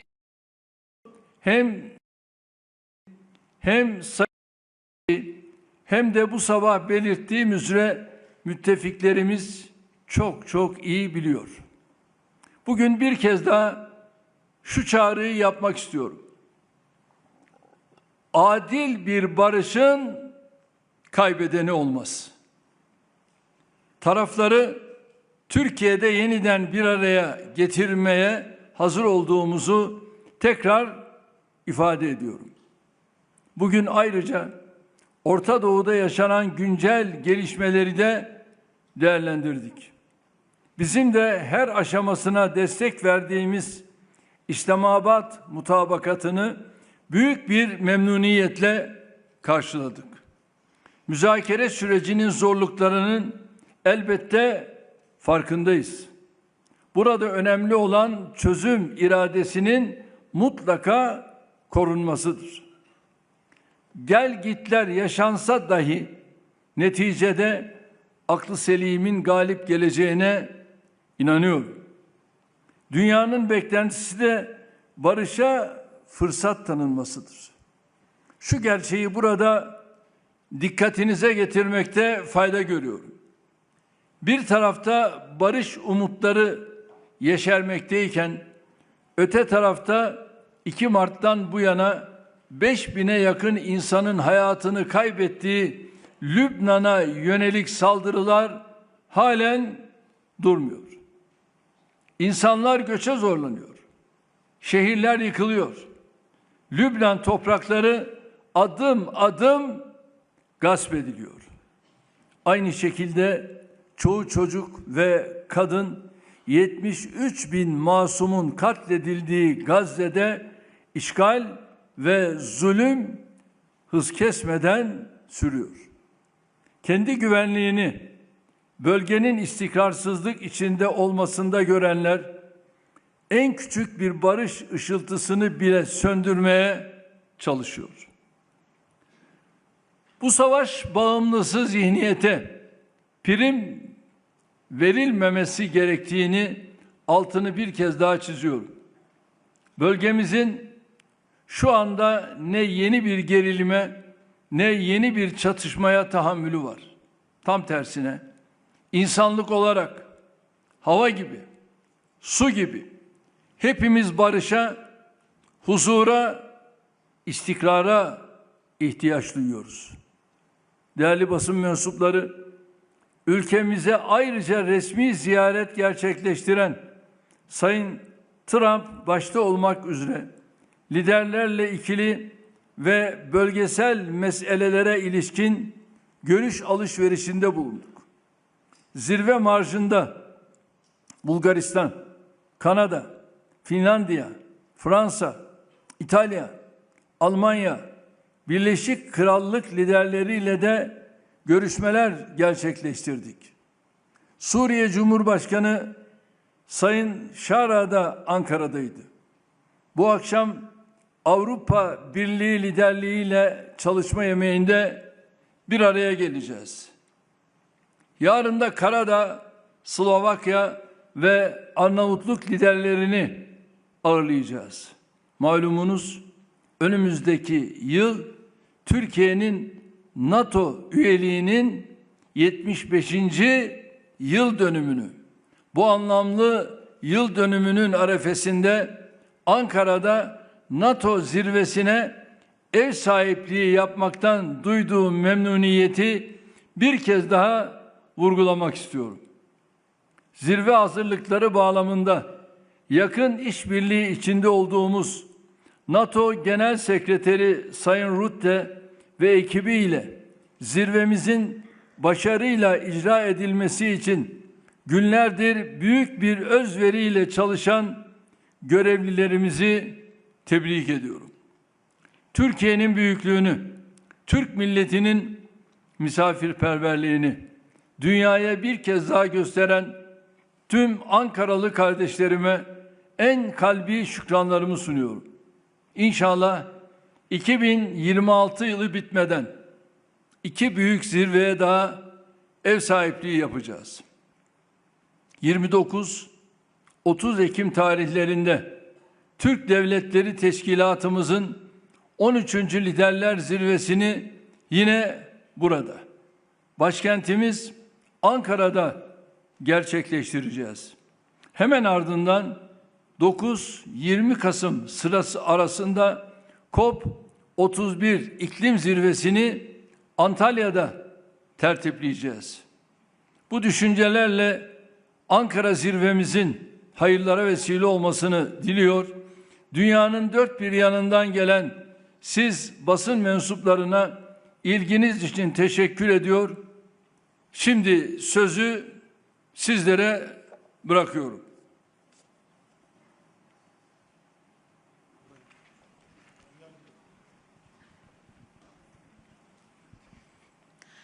Sayın Cumhurbaşkanı Rüya Akkuş, F-35'lerin bizim filomuza katılmasıyla ilgili yapmış olduğunuz açıklama uluslararası medyada özellikle geniş bir yankı uyandırdı ama ben size iki açıklamadan bahsetmek istiyorum. Biri İsrail Başbakanı'na ait, şöyle söyledi: Türkiye'ye F-35 satılmamasını istedi ve aynı zamanda bunun bilhassa Türkiye'nin ağır emellerini gerçekleştirmesi için imkan sağlayacağını söyledi.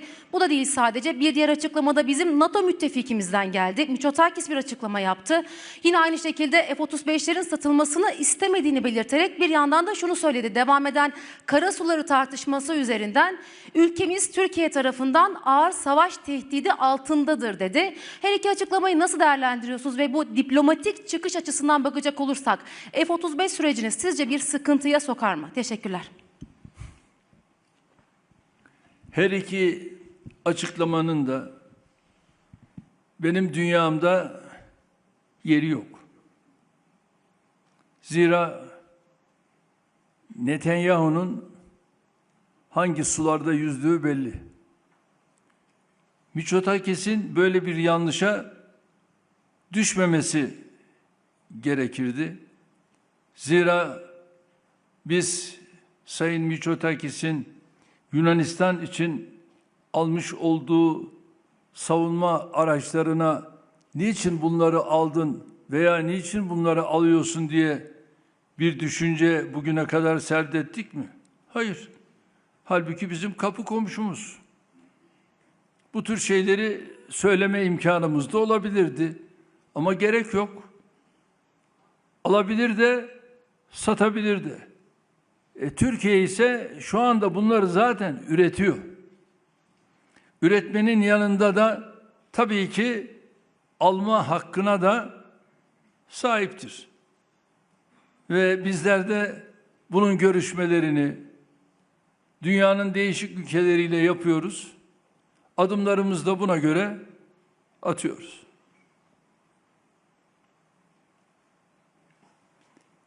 Kırmızılı.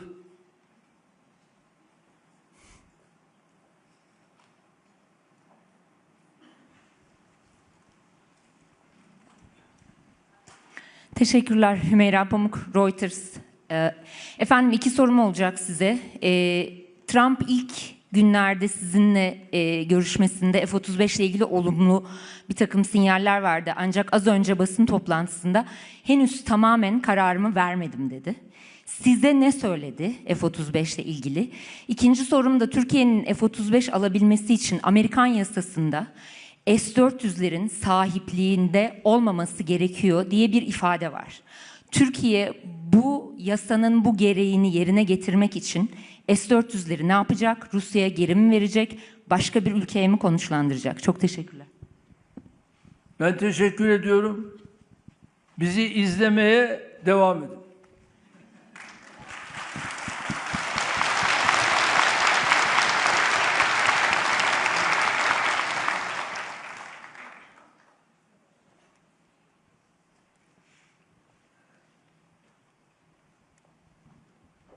Esra Aydoğdu, Sabah Dijital. Çelik Kubbe projesine tahsis edilen 24 milyar dolarlık devasa bütçe Türkiye'nin hava savunma mimarisinde tam bağımsızlık hedefinde nedenli kararlı olduğunu gösteriyor. Bu vizyoner adımını sadece Türkiye'nin güvenliğini değil aslında tüm NATO'nun hava savunma kapasitesini nasıl bir üst lige taşıyacak ve müttefiklerimizin projeye olan ilgisini siz nasıl değerlendiriyorsunuz? Teşekkürler.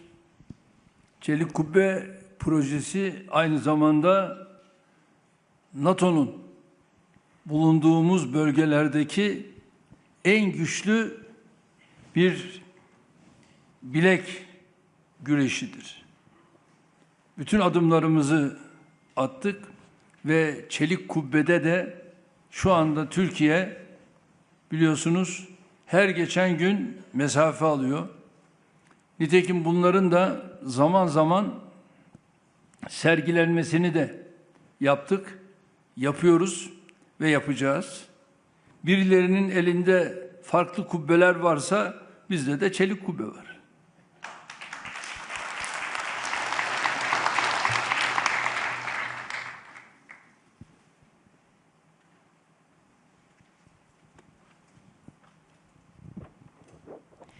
Azeri Press Ajansı Darya Nur Cafarova. Sayın Cumhurbaşkanım, acaba Donald Trump'la görüşmenizde Kafkasya konu oldu mu? Nasıl? Güney Kafkasya, Donald Trump'la görüşmenizde acaba bir müzakere konusu oldu mu? Güney Kafkasya'da barış. O gündemimize gelmedi ama her an telefonla yine Sayın Trump'la bu tür konuların görüşmesini de yaparız. Teşekkürler. Yunanistan.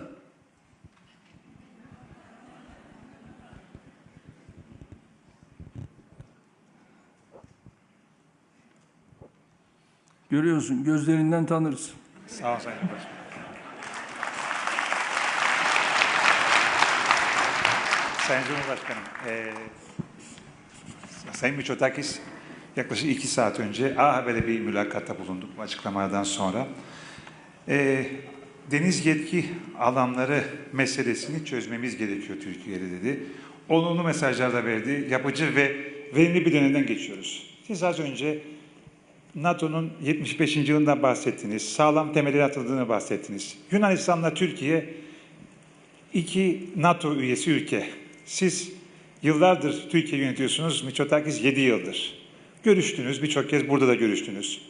Türk-Yunan ilişkilerinde artık yeni bir adım ne olabilir?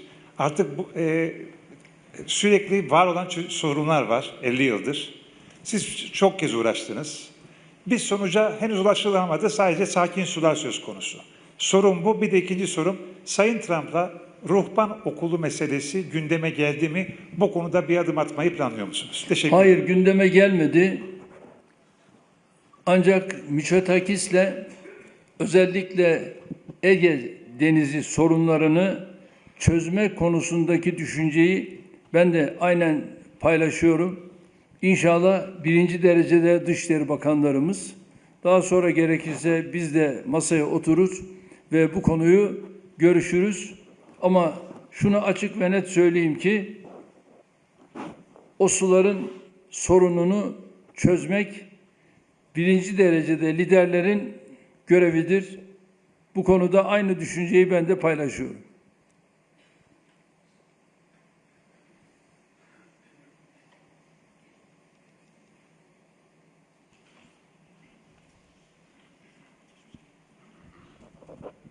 Çok teşekkür ediyorum Nur Özkan Erbay, Sayın Cumhurbaşkanım.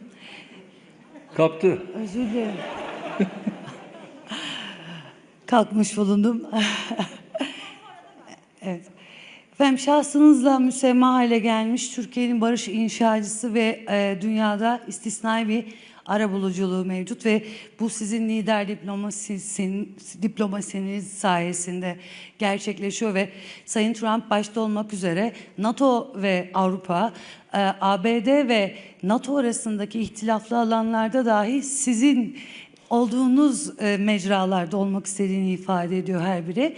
Dolayısıyla önümüzdeki dönemde NATO zirvesinden itibaren aslında müttefikler arasında çıkarlar ve tehditler bakımından bir takım farklılıklar da olduğu gözleniyor. Özellikle Rusya, Ukrayna ve İran konusunda. Biraz önce Amerikan Başkanı Trump basın toplantısında sürekli bu konuları gündeme getirdi. Bu konuda sizin liderlik vizyonunuzun önünde, arabuluculuk misyonunuzun önünde Türkiye'nin yeni test alanları olacak mıdır NATO ittifakı açısından? Teşekkür ederim. Sağ ol. Daha adil bir dünya mümkün. Ona çalışmamız gerekiyor. Onun için de hep birlikte düşünen, uygulayan ve bu konuda adımları atması gereken her siyasetçi bu sorunu çözmek için kararlı yürüyüşünü sürdürmeli. Ben bu çözülemez demem. Tam aksine çözeriz diyorum. Hep birlikte bu adımı inşallah atacağız. İşte bu adımı atması gerekenlerin içerisinde başta Sayın Trump olmak üzere tüm dünyadaki siyasetçilerin bu konuya yürek koyması lazım, el vermesi lazım ve derdi barış olanlar bu işe her türlü katkıyı vermeli.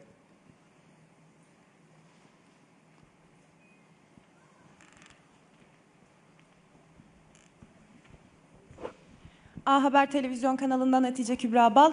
Efendim, Sayın Trump aslında uçaktan ilk indiği andan itibaren hep yanınızdaydı. Pek çok kez ayaküstü sohbet de gerçekleştirdiniz. Hem de dün kapsamlı bir basın toplantısı da gerçekleştirdiniz. Ardından da bir görüşme gerçekleştirdiniz.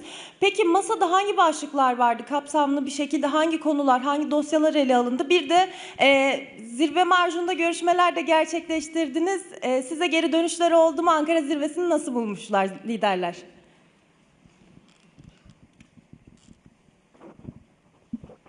Sayın Trump'la özellikle başkanlık makamında yaptığımız basın toplantımız çok geniş çerçeve bir basın toplantısıydı. Sen de bir basın mensubu olarak basın mensubu arkadaşlarımla bunları konuşmanda fayda var.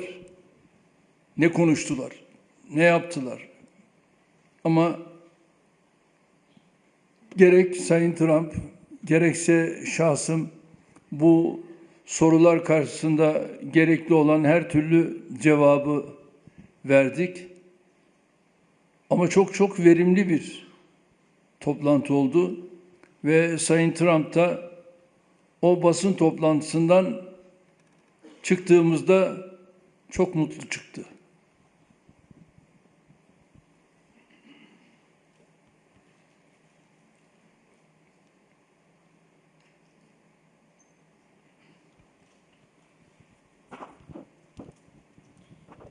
Teşekkür ederim.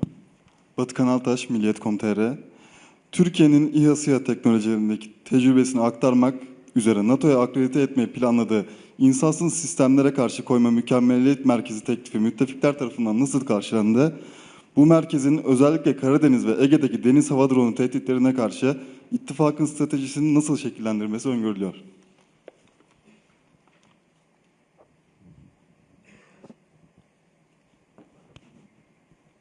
Biraz ses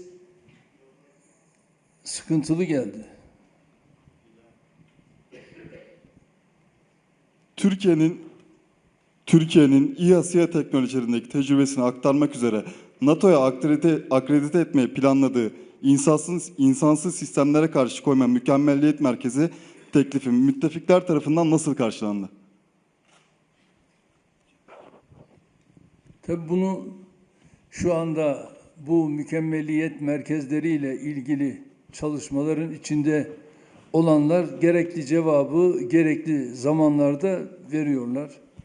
Ve bu konuda da Türkiye olarak biz belli bir imkana, belli bir güce sahibiz ve gerek gücümüzü, gerekse imkanımızı, gerekse bu mükemmeliyet merkezlerimizin çalışmasını ve bunların artışını da tüm dünyaya gösteriyoruz, göstereceğiz.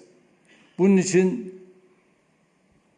Baykar önemli bir adım ve bu süreç devam ediyor.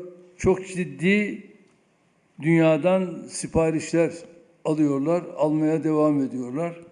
Demek ki insansız hava araçlarımız, İHA'lar, SİHA'lar dünyada karşılık buldu.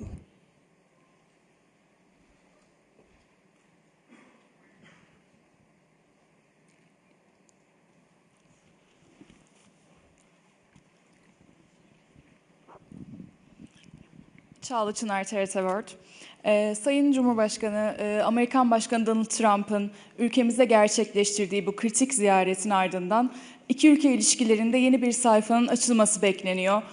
Bu ziyaretin ardından ticaret, savunma sanayi ve bölgesel güvenlik alanlarında somut olarak hangi adımların atılmasını bekliyoruz? Ayrıca önümüzdeki dönemde Türk-Amerikan ilişkilerinde en öncelikli ortaklık alanının hangisi olmasını bekliyorsunuz? Teşekkürler. Öncelikle tabii ki savunma sanayi önemli adımlardan bir tanesi. Ama bunun yanında ekonomik ilişkiler çok önemli.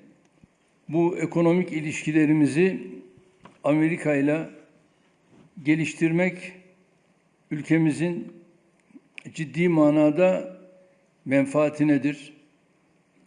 Ve bu konuyu aynen Amerika da kabul ediyor. Ve bu süreci bu şekilde devam ettireceğiz. Bu ikili görüşmelerimizde gerek Sayın Başkan gerekse bizler bu konularda mutabıkız. İşte en önemlisi az önce de gündeme geldi. F-35 konusu. F-35 konusunda da Sayın Trump aslında Türkiye'ye yönelik olumlu bir yaklaşımın içerisinde. İnşallah F-35'lerin Türkiye'ye teslimi gerçekleştiği anda da bütün dünya Amerika verdiği sözü tuttu diyecek. Sen sordun demin.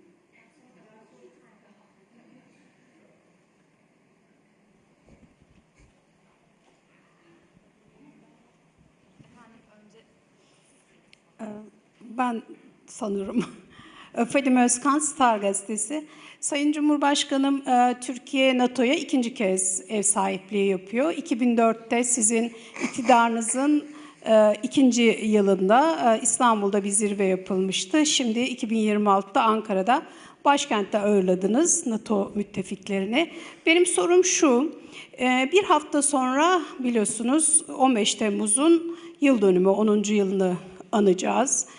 Türkiye'nin savunma sanayi, ordusu, güçlü yapısı, bunları konuşuyoruz ama Türk demokrasisinin geldiği yer bakımından da demokrasinin kadim ve kavim bir şekilde tesis edilebilmesi için de Türkiye büyük mücadeleler verdi. İşte en son 15 Temmuz'da şehitler vererek Türkiye'yi vesayet odaklarından, ajan örgütlerinden temizlemeyi başardık. Ben sizden aslında tam da bunu, yani bu 2004'ten 2026'ya Türkiye'nin demokrasi açısından ve elbette savunma sanayi, ordusu bakımından geldiği yeri değerlendirmenizi ama özellikle 15 Temmuz bağlamında değerlendirmenizi rica edeceğim. 15 Temmuz konusunda aslında terörsüz Türkiye sürecini hükümetimiz başardı. Şu anda artık Güneydoğu'da, doğuda çobanlarımız yaylada. Çobanlarımız yaylada rahatlıkla yaylak yapıyor. Sürülerini otlatıyor. Ve bakıyorsunuz yavrularına o sürüleri teslim edebiliyor. Böyle bir gündemi artık yakaladık. Aynı şekilde nehirlerde, ırmaklarda herkes yüzebiliyor. Bugünlere geldik. Bölgede toplantılarımızı, mitinglerimizi en geniş anlamda yapıyoruz, yapabiliyoruz. Demek ki süreci terörsüz Türkiye olarak ciddi bir noktaya taşıdık.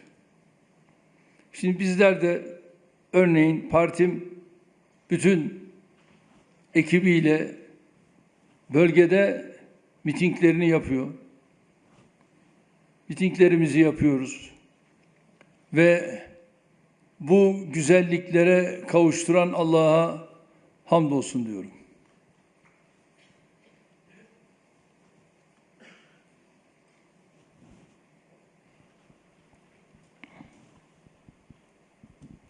Nisa Efendioğlu, TRT Haber. Sayın Cumhurbaşkanım, şimdi ben de yaptırımlara ilişkin bir soru soracağım. Çünkü ABD Başkanı Donald Trump yaptırımları kaldırdık dedi ama somut bir takvim belli mi? Yaptırımların ne zamana kadar kaldırılmasını bekliyorsunuz? Mesela Amerika Birleşik Devletleri'ndeki seçimden önce kalkar mı? Bunu merak ediyoruz. Teşekkür ederim. Şu anda Amerika'nın bize karşı yaptırımlar konusunda herhangi bir uygulaması yok. Yani büyük oranda, büyük ölçüde bunlar kalkmış vaziyette. İşte şu anda Milli Savunma Bakanım burada, Genelkurmay Başkanım burada, diğer Dışişleri Bakanım ve Cumhurbaşkanı Yardımcısı burada. Hepsi de bu yaptırımların Türkiye'ye uygulanmadığını bizzat yaşıyorlar, görüyorlar.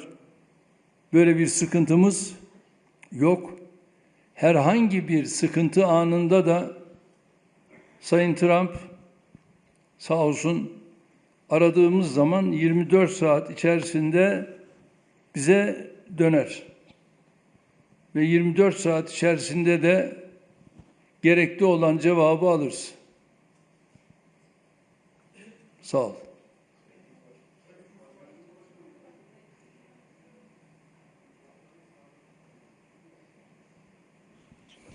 Millet Haber Ajansı Sinan Burhan. Sayın Cumhurbaşkanım, karşılama töreninde hem Yeniçeriler vardı hem Mehter takımı vardı. Biz tabii büyük bir medeniyet olarak bundan mutluluk duyduk. Çok da hoşumuza gitti ama Batılı liderler nasıl karşıladı bu tabloyu efendim? Onu merak ediyorum. Hepsi de övgüyle bahsettiler. Tokalaşırken gerçekten muhteşemdi dediler. Hatta bazıları biz Yeniçerilerinizi tanırız dediler.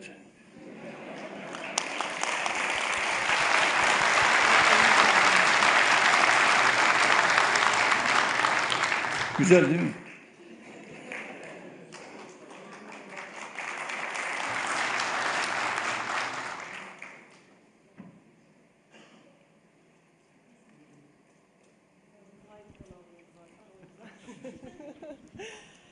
NTV Deniz Tüysüz. Efendim şimdi yaklaştır.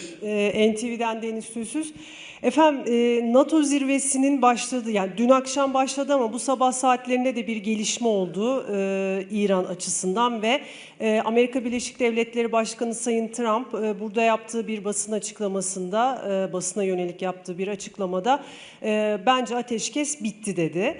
Nasıl? Bence ateşkes bitti dedi İran'la alakalı olarak. Daha sonra da biraz önce buradaydı basın toplantısında masada anlaşmak pek mümkün değil gibi mesajlar verdi. Siz biraz önce masanın çetrefilli olduğunu söylediniz ama baktığımızda genel olarak değerlendirmeniz nedir? Nasıl bir yol haritası izlenir sizce? Teşekkür ederim. Masa kolay değil ya. Türkiye'de de biliyorsunuz altılı masa kurdular. Daha kurmadan dağıldı. Bu masa farklı bir masa. Ama biz elimizden gelen her türlü gayreti ortaya koyuyoruz. Bütün mesele masayı sağlama almak. Ama bizim masamız kolay kolay dağılmaz.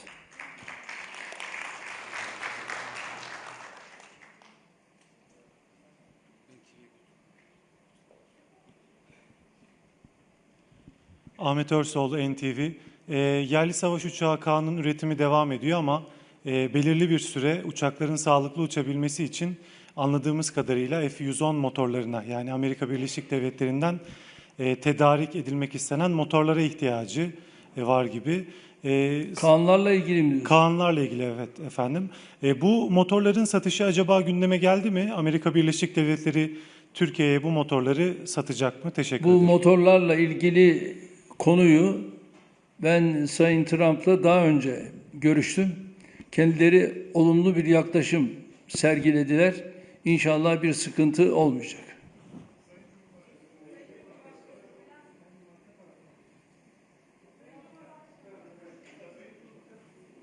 Peki, en arkada.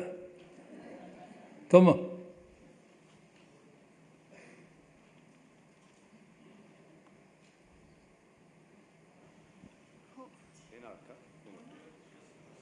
Bayan. Merhaba, adım Maria Zaharaki, Yunan muhabirim, Yunanistan Devlet Haber Ajansı için ve Open Televizyon için İstanbul'da yaşıyorum. İstanbul'da? Evet. Başkanım, iki sorum var.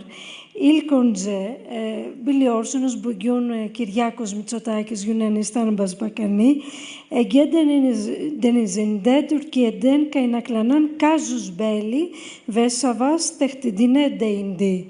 Yunanistan'ın karasularını genişletmesi durumunda açık ve net soruyorum size.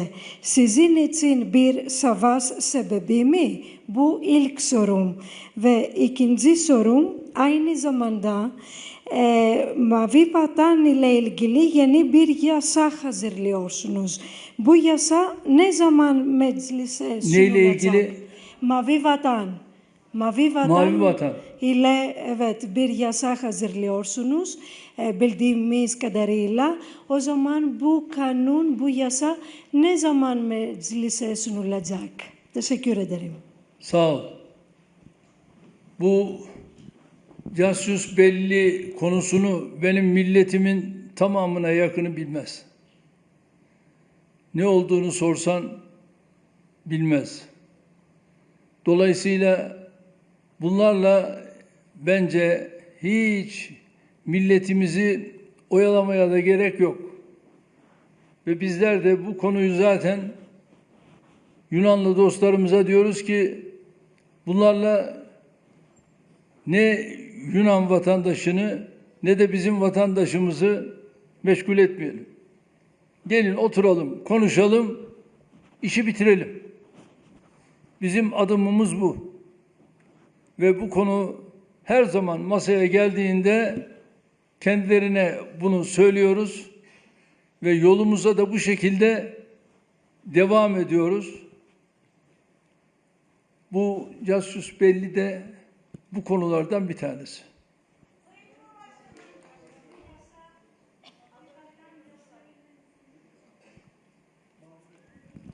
Mavi vatan konusuna gelince, mavi vatan konusu da bizim için çok çok önemli bir konu. Onu sadece denizlerde değil, yeri geldiği zaman da onu özellikle biz kendi içimizde ve karasularımızda isim olarak da kullanmaya devam edeceğiz. Mr. President, sorry, I'm here. Nerges Horash from Iran International Channel. Mr. President, I wanted to ask you about your position regarding Islamic Republic of Iran's attack on Strait of Hormuz on commercial vessels, and also wanted to know if Iran was a topic of discussion between you and Mr. Trump's meeting. Thank you. Are you Iran? Are you Iran? I'm from Afghanistan. Afganistan. Yes. Anladınız mı? Nasıl?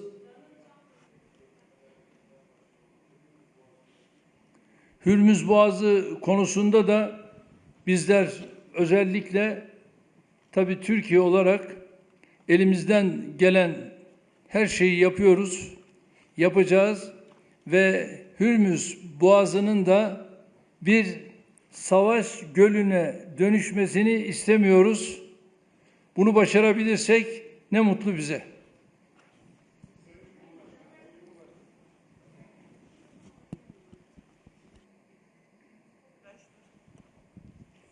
Teşekkür ederim Sayın Cumhurbaşkanım. TVNet'ten Büşra Mercimek.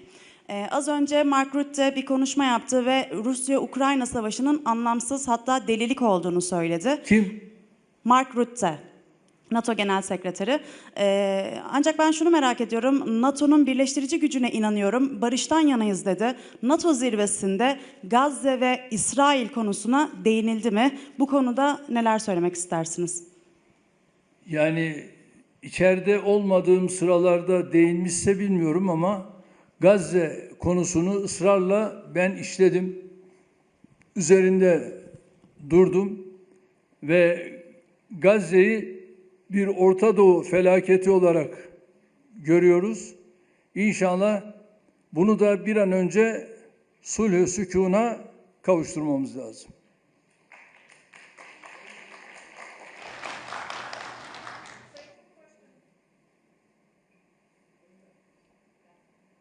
Hadi al bakalım.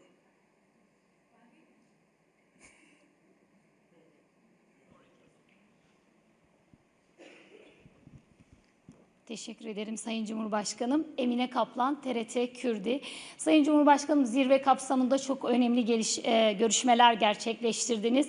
Bu tarihi zirveyi nasıl değerlendiriyorsunuz? Bir de zirvenin Türkiye açısından hedeflerine ulaştığını ve sorunsuz geçtiğini söyleyebilir miyiz? Çünkü bizim tarafta, yani basın merkezinde sorunsuz geçti. İletişim Başkanlığımız çok güzel bir organizasyon yapmıştı. Her şey mevcuttu. Bir de sizin tarafı merak ediyoruz. Sorunsuz geçtiğini de gördük ama sizden de duymak isteriz. Teşekkür ederiz. Evet, ben çok teşekkür ediyorum. Gerçekten organizasyon çok başarılıydı. Ve bu organizasyonda görev alan tüm arkadaşlarımı tebrik ediyorum, kutluyorum. Ve gerek ikramlar, herhalde beğendiniz değil mi ikramları? gerekse servisler başarılıydı. Bütün bunlar başarılı olduktan sonra bu hizmeti veren arkadaşlarıma ne diyeyim? Hepsini tebrik ediyorum, kutluyorum. Sağ olsunlar, var olsunlar.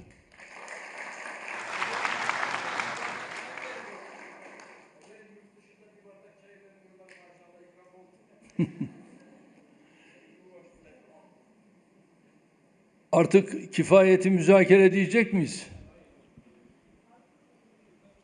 Bahar Feyzan. Efendim, öncelikle NATO görüşmelerinde Trump'ın da açıkladığı, sizin de açıkladığınız ortak üretimden, ortak projelerden bahsedildi. Ama bu konuda Türkiye'nin önünde engeller var. Siz de değindiniz konuşmanızda bunların kaldırılması yönünde. Özellikle mesela SAFE program gibi. Türkiye'nin çok önemli kapasitesi ve önemli atılımları var savunma sanayinde. Bu konuda somut olarak Türkiye'ye bir güvence verildi mi? Hem Avrupa Birliği olmayan ülkelerinde hani üretim yapabilecek gibi mesela. Bir de diğer yandan Türkiye'ye yaptırımların kaldırılması konusunda Trump tarafı, Başkan Trump tarafı bir takvim verdi mi? Teşekkür ederim. Takvim demeyeyim ama yani Sayın Trump'la bu konuda mutabık kaldık. Özellikle gerek savunma sanayi, gerek ekonomi, bütün bunlarda müşterek çalışma, hatta Türkiye'nin savunma sanayinde Amerika'ya yönelik adımlar atmasını da aramızda konuştuk. Yani ne olabilir savunma sanayinde? Özellikle gemi inşa sanayi, bu konuları aramızda görüştük ve adımları da inşallah süratle atacağız. Bu fırkateynler olabilir, bu korvetler olabilir, bu denizaltılar olabilir. Bütün bunları aramızda görüştük ve Türkiye bunu yapar mı? Türkiye bunu tersanelerinde yapar. Bunları yapmaya da muktedirdir.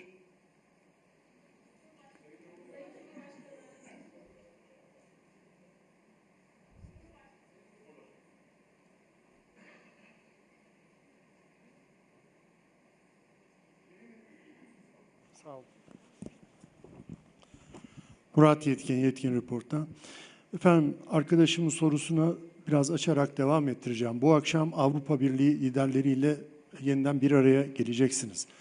Zirve öncesinde bu konuyu çok önemsediniz. Az önce konuşmanızda da yine önemli bir kısmı buna verdiniz. Avrupa Birliği'ndeki bu oy birliği meselesini nasıl aşabileceğinizi düşünüyorsunuz? Bu konuda Avrupalı liderlerden ya da komisyondan herhangi bir işaret alabildiniz mi? Bir ilerleme ümidi nerede görebilirsiniz? Tabii bize düşen görev liderlerle bu konuları görüşmek. Bugün yine Alman şansölyesiyle de bu konuyu görüştük. Tabii şimdi de gerek von der Leyen'le gerek diğer liderlerle bunları gündeme getireceğiz, konuşacağız ve Türkiye'ye 53 yıllık bir beklenti, bu bir zulümdür. Artık bu zulümden Türkiye'yi kurtarın diyeceğiz kendilerine. Temenni ederim ki artık kapıyı aralarlar. Çalışacağız. Hayırlısı olsun.